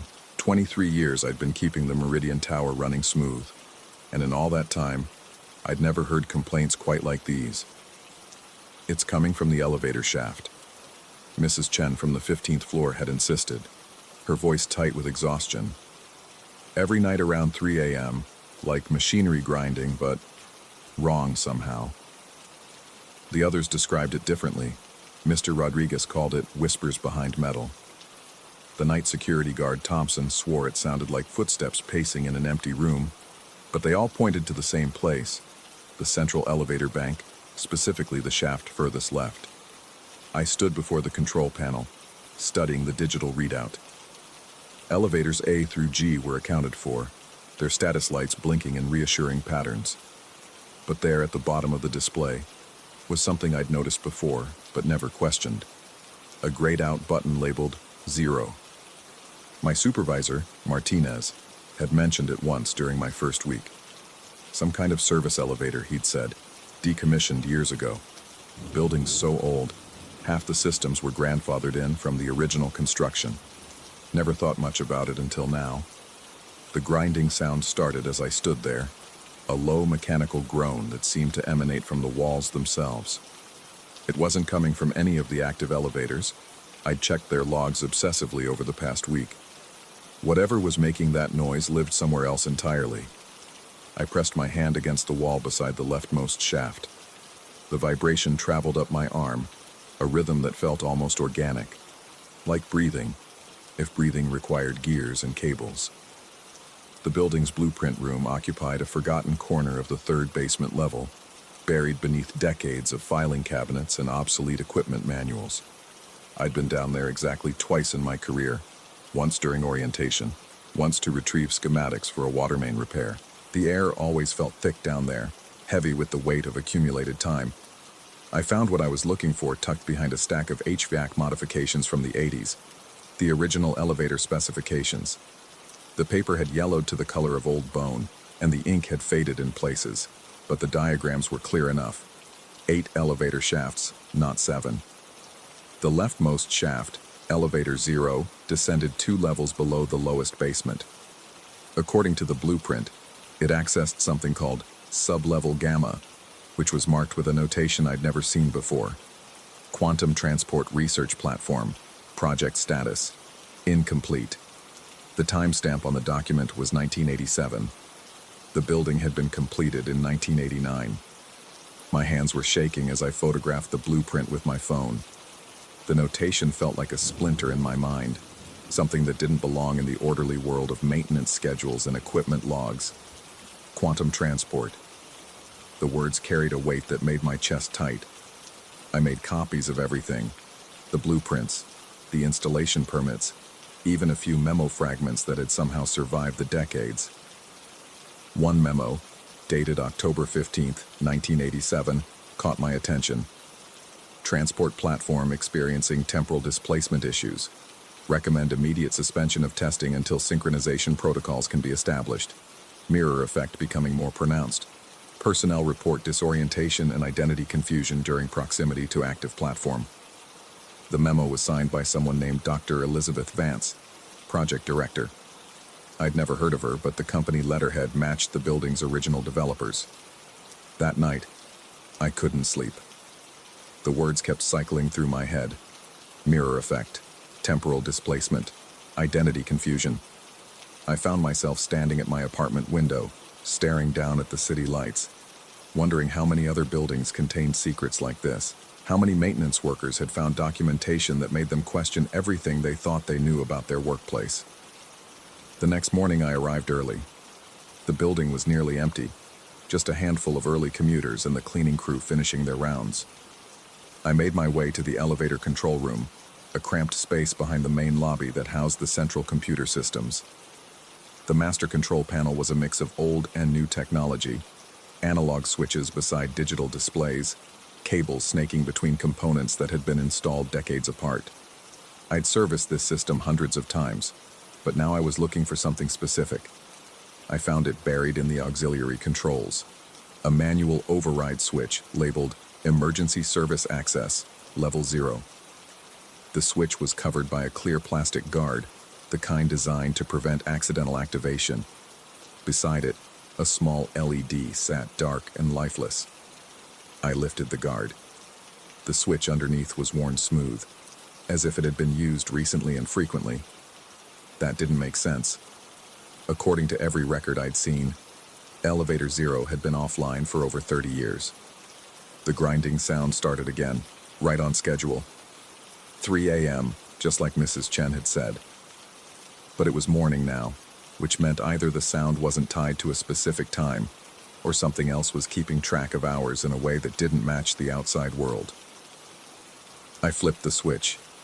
The LED came to life, pulsing red like a heartbeat.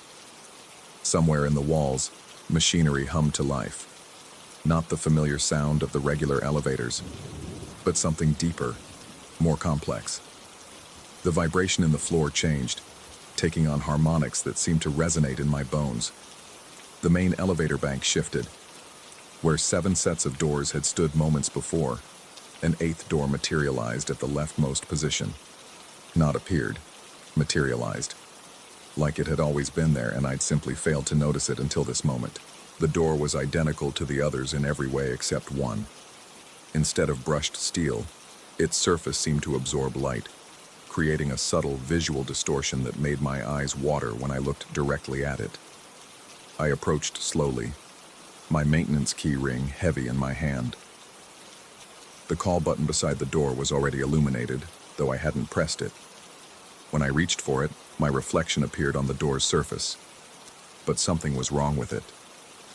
The reflection moved a fraction of a second after I did, like a delayed video feed. The door opened. The interior of Elevator 0 was wrong in ways that made my mind struggle to process what I was seeing. The dimensions were impossible, larger inside than outside, with walls that seemed to curve inward while somehow remaining perfectly straight. The button panel showed floors I recognized, plus several labeled with symbols I'd never seen before. At the bottom of the panel, below the basement levels, was a single button marked G, the Greek letter gamma. I stepped inside. The floor felt solid enough, but it seemed to shift slightly under my weight, as if the entire elevator car was floating rather than suspended by cables. The doors closed with a soft whisper instead of the usual mechanical click. I pressed the gamma button. The descent felt wrong from the first moment. Instead of the familiar sensation of downward movement, it was as if the world above was rising away from me. The elevator car remained perfectly still while reality rearranged itself around it.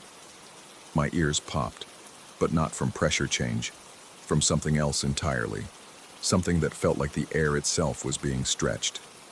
The lights in the elevator car began to flicker, but not randomly. The pattern was rhythmic, almost like Morse code. As the flickering intensified, I began to see shapes in the gaps between light and darkness, shadows that moved independently of any source, forming patterns that resembled circuit diagrams or neural networks. Then I realized the shadows looked like the building's blueprints. The elevator car shuddered to a stop. The doors opened. Beyond them lay a corridor that defied every law of architecture I'd ever learned. The hallway stretched in both directions further than should have been possible, given the building's footprint. The walls were covered in the same light-absorbing material as the elevator door, creating a visual effect that made distance impossible to judge. But the most disturbing feature was the mirrors.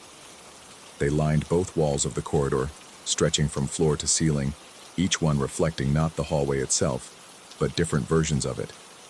In some reflections, the corridor was bright and sterile like a laboratory.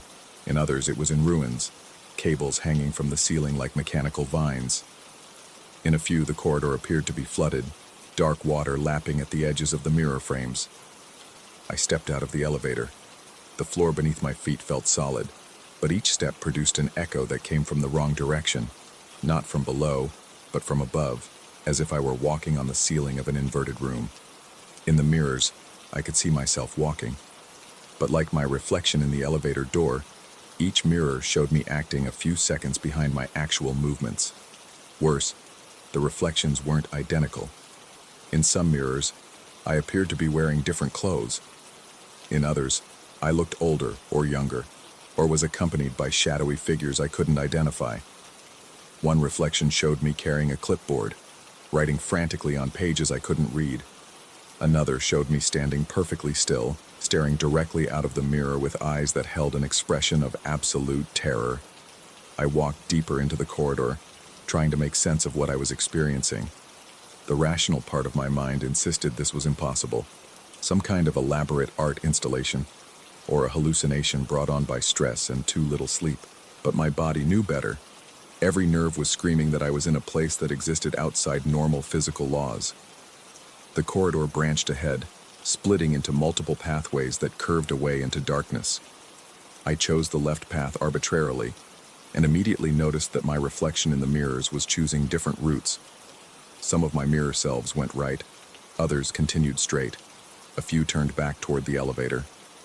But one reflection, in a mirror about 20 feet down the left corridor, showed me standing exactly where I was standing, making the same choice to go left, at the exact same moment. This reflection moved in perfect synchronization with my actual movements. I waved at it. It waved back, perfectly timed. I mouthed the word, "hello." It mouthed the word back. Then it mouthed something else. Something I hadn't said. I couldn't read lips well enough to understand what my reflection was trying to tell me. but the expression on its face was urgent, desperate. It kept pointing over my shoulder, back toward the elevator. I turned around. The corridor behind me was empty, exactly as I'd left it. When I looked back at the mirror, my reflection was gone. The mirror showed an empty corridor, but not the one I was standing in. This corridor had different lights, different shadows, and in the distance, I could see a figure walking away from me. The figure looked like me, but was wearing the maintenance uniform I'd owned 5 years ago, before the company changed suppliers. I remembered that uniform clearly. It had a small tear near the left pocket where I'd caught it on a ventilation grate during a particularly difficult repair job. I followed the corridors for what felt like hours, though my watch had stopped working the moment I'd entered the elevator.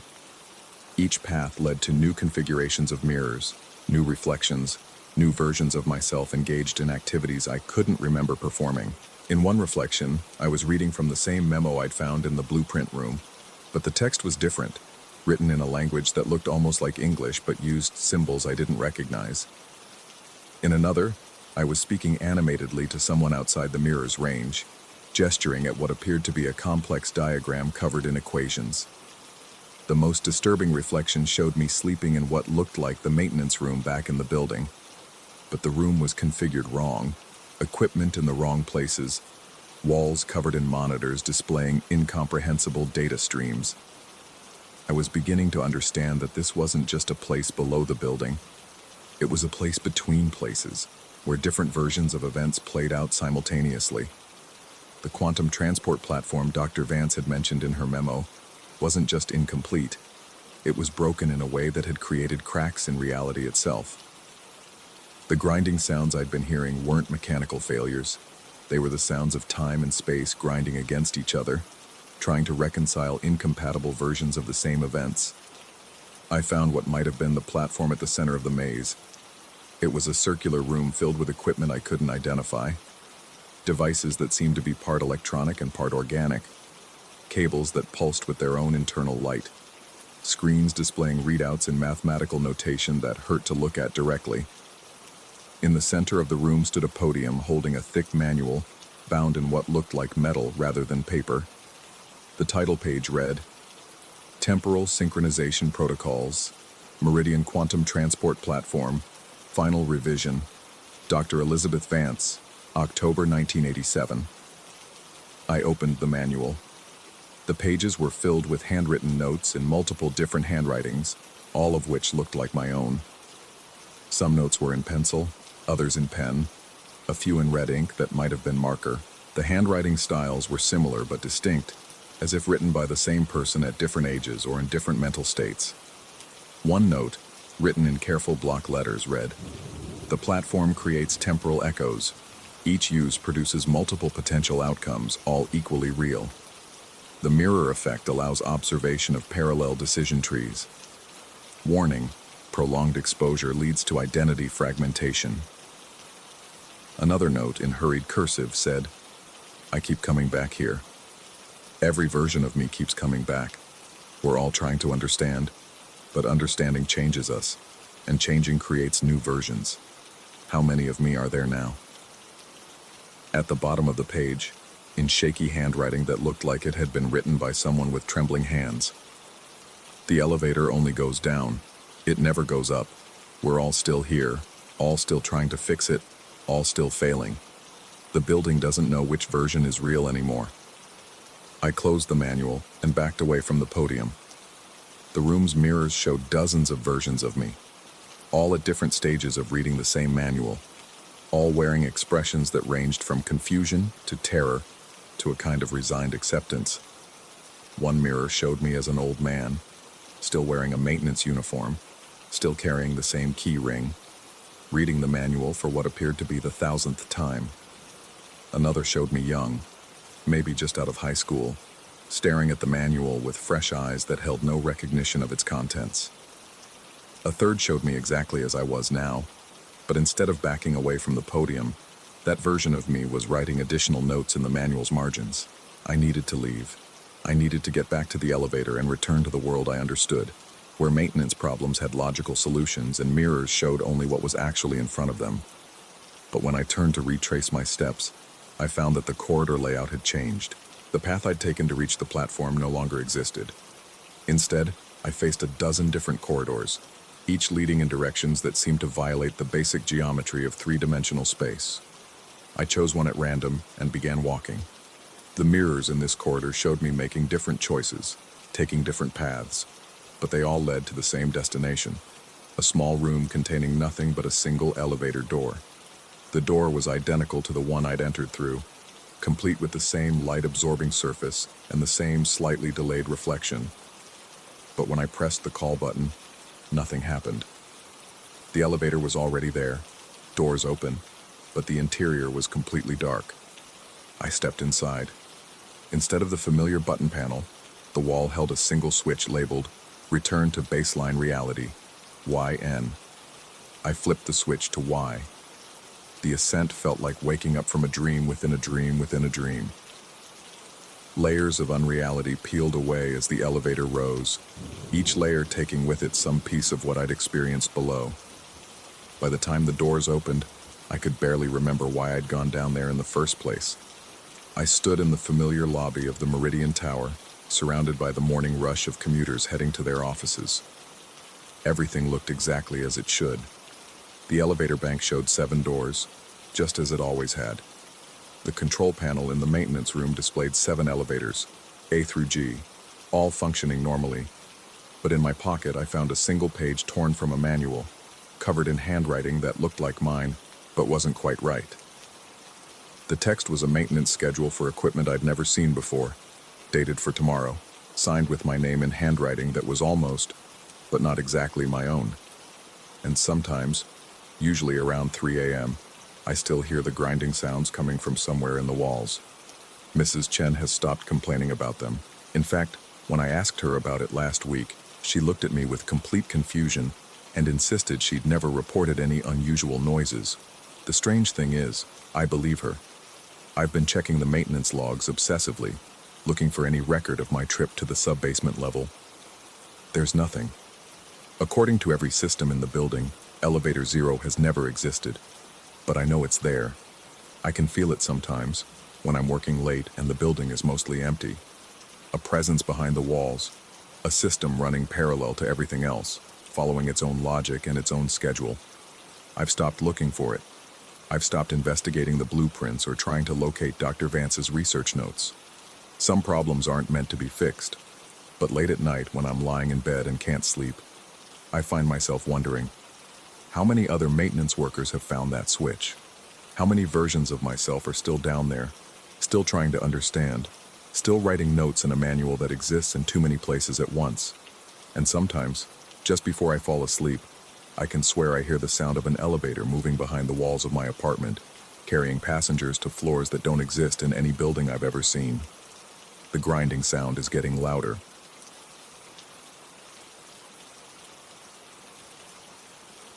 Story 13. The barometric pressure had been dropping for 3 days when I first heard them. Hundreds of wind chimes singing in perfect unison across Millbrook Valley, their metallic voices rising from every abandoned porch and empty windowsill like a chorus of the departed. I stood on my cabin's deck at 4:47 a.m., digital weather station glowing green in the pre-dawn darkness, watching fog roll down the mountainside like slow-moving water. There wasn't even a whisper of wind. My breath misted in the 40-degree air as I pressed record on my voice memo app, documenting what should have been impossible. 23 years of amateur meteorology had taught me that wind chimes don't sing without wind, just as barometers don't lie and fog doesn't move with purpose. Yet here I was, watching tendrils of mist navigate between houses with deliberate precision, and listening to a symphony that had no conductor. The sound grew louder as the fog thickened, transforming from gentle tinkling into something that resonated in my chest cavity. I'd heard these chimes during previous fog events, but never with such intensity, never with such intention. The metallic tones seemed to layer upon themselves, creating harmonics that made my molars ache and my vision blur at the edges. I retreated inside and pulled up my weather logs. The pattern had been building for months. Every significant fog event coincided with the chimes, but the correlation was growing stronger. More chimes, longer duration, deeper penetration into the valley. Tonight felt different, felt final, though I couldn't articulate why. The local library's historical archives had yielded fragments of information over the past weeks. Millbrook Valley had been larger once, a proper mining town with nearly 300 residents. That was before the landslide of 1987, triggered by an unusually dense fog that had lingered for 6 days. No deaths, the newspaper clipping insisted, though 17 families had simply vanished during the event. Not buried, not crushed, vanished. They'd returned weeks later with no memory of where they'd been. Speaking of dreams filled with reversed mountains and inverted skies, the mining operation had closed shortly after, the quartz veins exhausted, they claimed. But I'd found the geological survey reports. The veins hadn't been empty, they'd been singing. Now, standing in my kitchen as fog pressed against the windows like searching fingers, I understood why the old-timers had left. Why only 12 families remained in a valley that could support hundreds. The wind chimes weren't decorations left behind by departed residents. They were instruments, crafted from the very metal that had once lined those singing quartz veins. I tested my hypothesis by stepping outside again. The fog had advanced, swallowing my weather station, my pickup truck, everything beyond 15 feet. The chime's song had evolved, no longer random tinklings, but structured melodies that seemed to emanate from specific locations throughout the valley. I followed the sound toward the Hendricks place, abandoned since old Tom had packed up and left 3 months ago, muttering about voices in the walls. The fog moved around me as I walked, never quite obscuring my path, but always limiting my vision. My flashlight beam scattered uselessly in the moisture-saturated air, creating a soft globe of illumination that revealed nothing beyond its boundaries. The chimes grew louder with each step, their metallic voices joining in complex harmonies that shouldn't have been possible from wind-powered instruments. Tom's wind chime hung from his front porch eave, 37 tubes of varying lengths that I'd counted during my investigations. Now they swayed in perfect coordination despite the absence of any breeze, their movement too precise, too synchronized. I reached out to touch the nearest tube and jerked my hand back as an electric sensation ran up my arm. The metal was warm, far warmer than the surrounding air, and it vibrated with a frequency I felt in my bones. That's when I heard the first voice. It wasn't speech exactly, more like the suggestion of words carried on metallic tones. The sound seemed to emerge from the chime itself, a whisper that bypassed my ears and spoke directly to the auditory centers of my brain. I strained to understand, pressing closer, and caught fragments that might have been names. Sarah, Michael, come back. The other side. My rational mind cataloged explanations. Auditory hallucinations brought on by sleep deprivation and stress. Pareidolia causing me to hear patterns in random sounds. The effects of infrasound generated by some unknown geological process. But my gut knew better. Something was trying to communicate through those chimes. Something that understood the unique properties of quartz vein metal and how it responded to moisture and atmospheric pressure. I documented everything with my phone's voice recorder, though the playback would later reveal only the metallic chiming and my own increasingly agitated breathing. The fog continued to advance, and I realized it was hurting me, guiding my movement through the valley with deliberate precision. Every time I tried to return to my cabin, the path would become obscured, forcing me toward specific locations where the chimes sang loudest. The Methodist church sat at the valley's center, its simple white steeple now invisible in the thickening mist. I'd avoided it during my previous investigations, partly from respect for the sacred space, partly because something about its silence had always unnerved me. Now the fog pushed me toward its front steps, and I discovered why it had seemed so quiet. The church had no wind chimes. Instead, the entire building hummed with that same harmonic resonance I'd felt from the individual chimes. The white clapboard siding vibrated subtly, creating a bass note that my diaphragm felt more than my ears heard. I pressed my palm against the wall and gasped as the vibration intensified, transmitting sensations that weren't quite sound and weren't quite electricity. Inside, The pews sat empty in perfect rows, but the air itself seemed occupied. The fog had found ways to enter, through gaps in the window frames, under doors, through vents, and it moved with purpose among the seats, forming vague suggestions of human shapes that dispersed when I looked directly at them. The harmonics were strongest here, creating a cathedral of sound that made my skull feel too small for my brain. I walked the center aisle, my footsteps echoing strangely in the humming air, and noticed that each pew bore small metal plaques, not memorial plates or donation acknowledgements, but tiny rectangles of the same warm metal I'd found in the chimes. My fingers traced one plaque's surface and found it covered in microscopic etchings, symbols that hurt to look at directly, as if they existed in more dimensions than my eyes could process. The fog coalesced more densely near the altar, forming shapes that almost resembled people standing in a congregation. I blinked hard, rubbed my eyes, but the figures persisted. They faced away from me, toward something I couldn't see, their forms translucent and shifting but undeniably present. The metallic harmonics reached a crescendo that made my teeth ache and my vision swim. That's when I understood. The families hadn't disappeared in 1987. They'd found a way through. The fog wasn't weather, it was a doorway. The quartz veins hadn't been exhausted. They'd been opened, creating a resonance chamber that spanned both sides of reality. The wind chimes weren't instruments left behind by departed residents. They were beacons, calling back to those who'd crossed over, inviting them to return and bring others with them. I turned to flee and found the church doors sealed by fog so dense it felt solid against my palms. The congregation of shapes had begun to turn, their not-quite faces focusing on me with attention that made my skin crawl. The harmonics shifted into something that might have been words, might have been screaming, might have been laughter. "Join us," the metal voices seemed to whisper. "The other side is better. No weather to predict, no pressure to measure, no loneliness to endure. Just the eternal song of the mountain's heart." I pressed harder against the doors, but the fog held them closed with surprising resistance.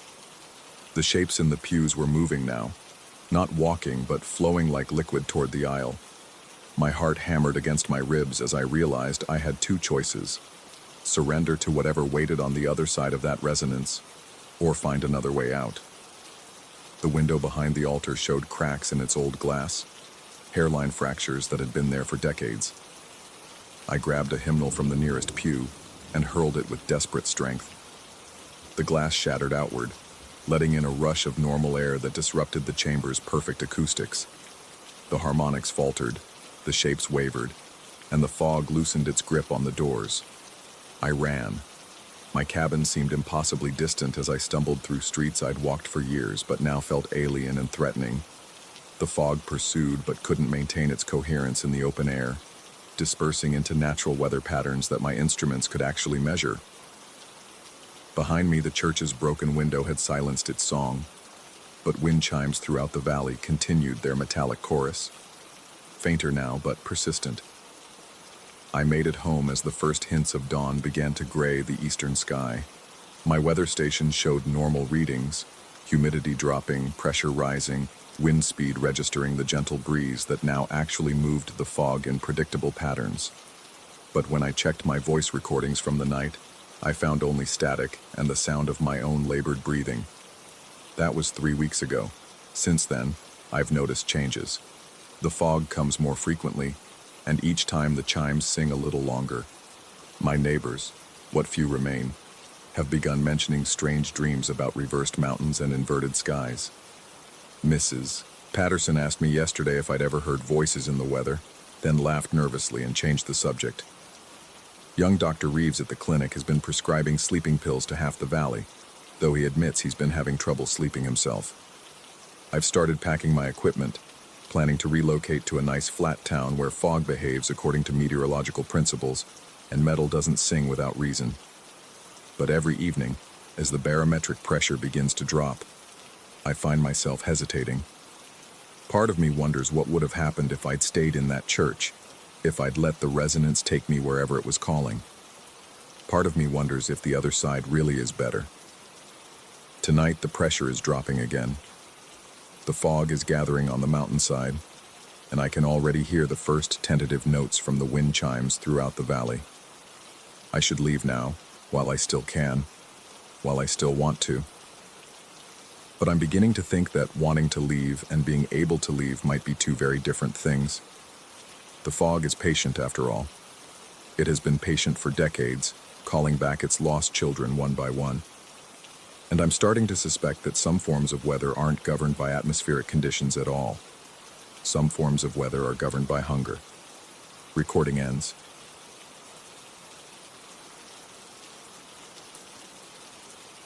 Story 14.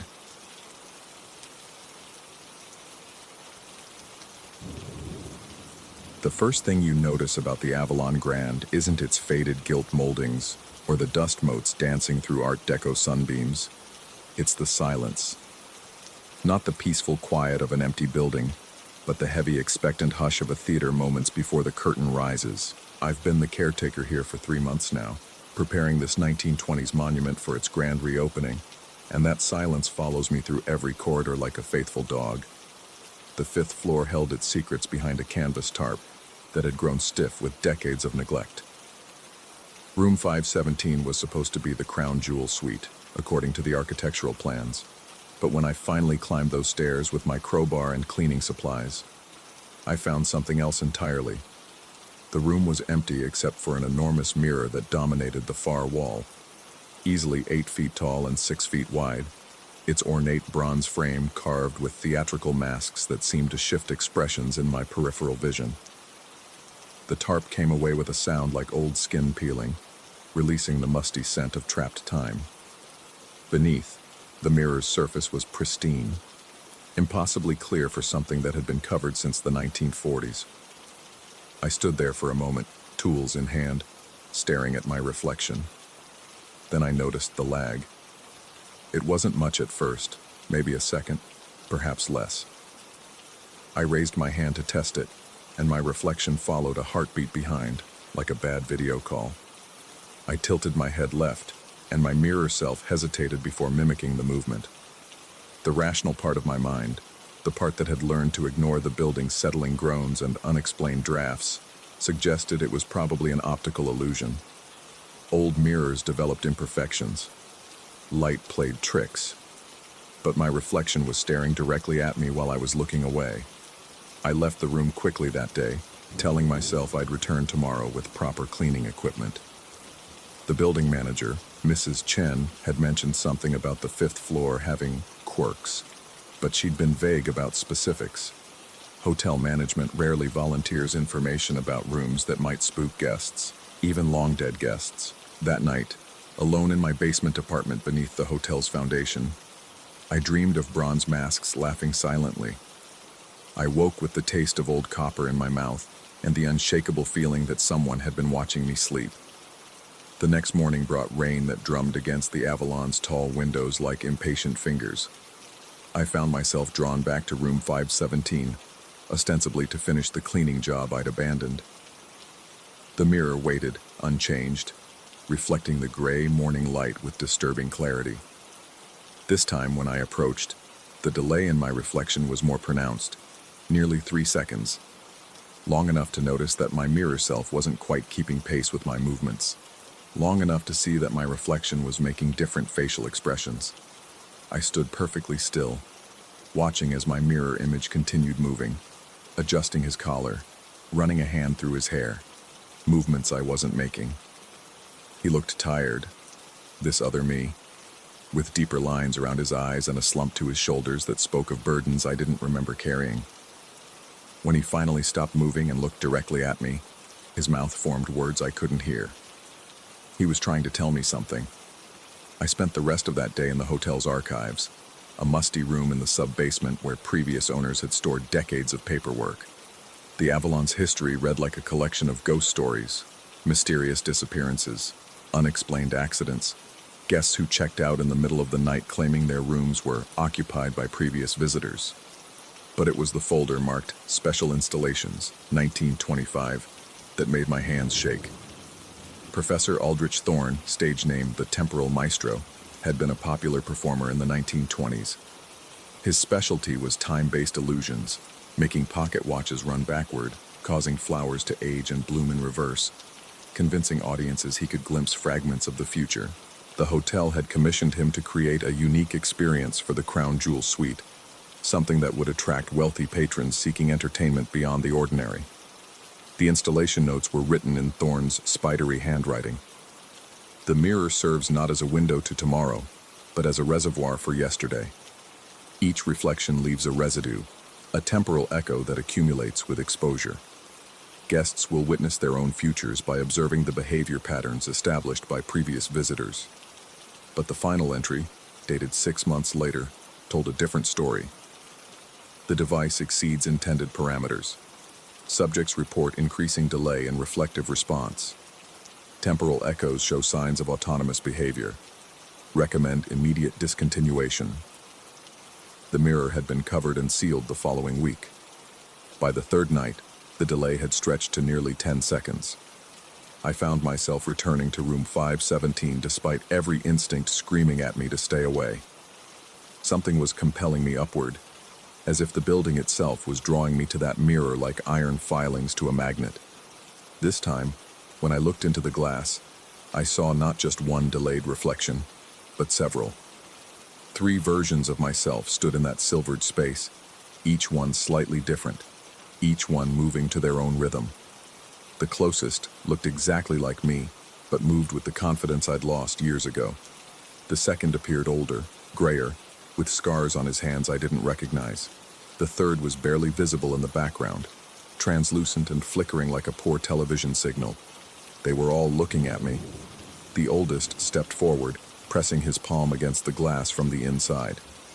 His mouth moved urgently, and though I couldn't hear him, I could read his lips. "Don't come back. You're feeding it." But I couldn't stop. Each night the pull grew stronger, the need to understand what was happening overwhelming my better judgment.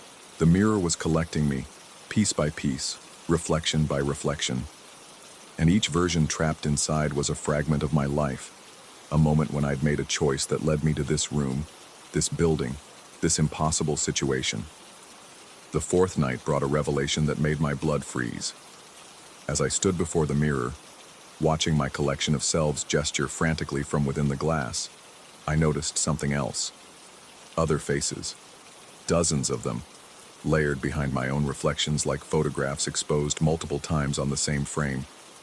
Hotel guests from decades past, all trapped in their own temporal loops, all trying to warn the living about the price of prolonged exposure. The mirror wasn't just storing reflections, it was storing souls. I understood then why Thorne had called it a reservoir. Every person who looked into that glass left something behind, a piece of their essence that accumulated over time. The longer the exposure, the more substantial the echo became, until eventually the reflection gained enough autonomy to exist independently of its source. And once that happened, the original would begin to fade. I could feel it happening to me. Each morning I woke feeling slightly less solid, as if my edges were becoming blurred. Colors seemed muted, sounds became distant, and food had lost all taste.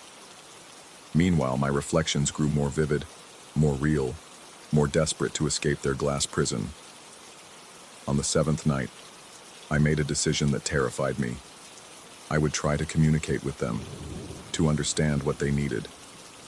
Perhaps if I could satisfy their demands, I could break the cycle before it claimed me completely. The oldest version of myself was the most coherent. When I placed my palm against the glass to match his, I felt a cold shock that ran through my entire body. Suddenly, I could hear him, not with my ears, but directly in my mind. His voice was my voice, but hollowed out by years of imprisonment. "You have to stop coming here. Every visit makes us stronger and you weaker. Soon we'll have enough substance to switch places." The younger version, the confident one, pushed forward. "Don't listen to him. He's been here the longest. He's forgotten what it's like to be alive. We can all escape if you just keep feeding the mirror. We need your substance to break free." The third, the flickering one, was harder to hear. "There's no escape. The mirror doesn't give, it only takes. We're warnings of what you'll become if you don't leave now." 3 voices, 3 versions of my future, each offering a different path. But were they really different? Or just stages of the same inevitable decline? I pressed my other palm against the glass, trying to understand, and felt myself pulled forward slightly, as if the mirror's surface had become permeable. That's when I realized the truth that Thorne had discovered too late. The mirror didn't show the future by reflecting it. It created the future by consuming the present. Every choice I'd made, every path that had led me to this moment, was the result of temporal echoes bleeding backward through time. I wasn't looking at my possible futures.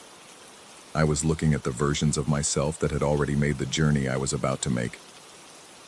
The mirror wasn't a window. It was a trap designed to ensure its own continued existence. But understanding the trap and escaping it were two different things. As I tried to pull my hands away from the glass, I found they wouldn't move. The surface had become soft, yielding, and my palms were sinking into it like warm mercury. My reflections were pulling me in, their faces desperate with the hunger of the long imprisoned. "Please," the oldest whispered, his voice growing stronger as mine grew weaker. "We've been waiting so long to feel sunlight again, to taste food, to be real. Just let us trade places. You'll understand everything once you're in here. Time moves differently. The years will pass like minutes." The confident version laughed, a sound like breaking glass. "Don't make it sound like a sacrifice. He'll have eternity to figure out how to escape. We did our time. Now it's his turn." The flickering one said nothing, but his eyes held a sadness that spoke volumes. As the mirror pulled me deeper, I felt my consciousness beginning to split. Part of me was already on the other side, looking out at my own body with growing clarity and hunger. I could see the terror in my living eyes, could feel the warm blood flowing through the veins of the man I was about to replace. It would be so easy to just let go, to accept the trade and let my strongest reflection take my place in the world. But in that moment of dual existence, I also saw something else.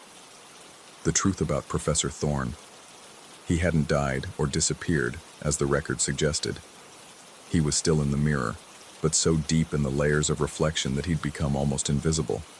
I could see him there, in the very back, mouthing the same word over and over: "Run." With the last of my strength, I wrenched my hands free from the glass surface. The sound was like tearing fabric, and the shock sent me stumbling backward. My reflection screamed in fury and desperation, pounding on the glass from the inside, but I didn't look back. I ran from that room and didn't stop until I was in my car, driving away from the Avalon Grand with no destination in mind except anywhere else. That was 3 weeks ago. I never returned to collect my belongings or my final paycheck. Mrs. Chen left several voicemails asking where I was, mentioning that the hotel's reopening had been delayed due to technical difficulties with one of the premium suites. I deleted them all without responding, but here's what keeps me awake at night. Yesterday, while shaving in my new apartment's bathroom mirror, I noticed a slight delay in my reflection. Just a fraction of a second, barely perceptible, but definitely there. And when I look very carefully at my reflection's eyes, I can swear I see the faint outline of an ornate bronze frame around the edges of the glass. The mirror, it seems, doesn't need me to return to room 517. It's learned to follow me, growing stronger with each glimpse I catch of myself in any reflective surface. The Avalon Grand was just its home base, not its prison. And somewhere in the glass, 3 versions of myself are still waiting patiently for their turn at freedom, knowing that eventually I'll have to look at my reflection again. After all, everyone has to face themselves sooner or later.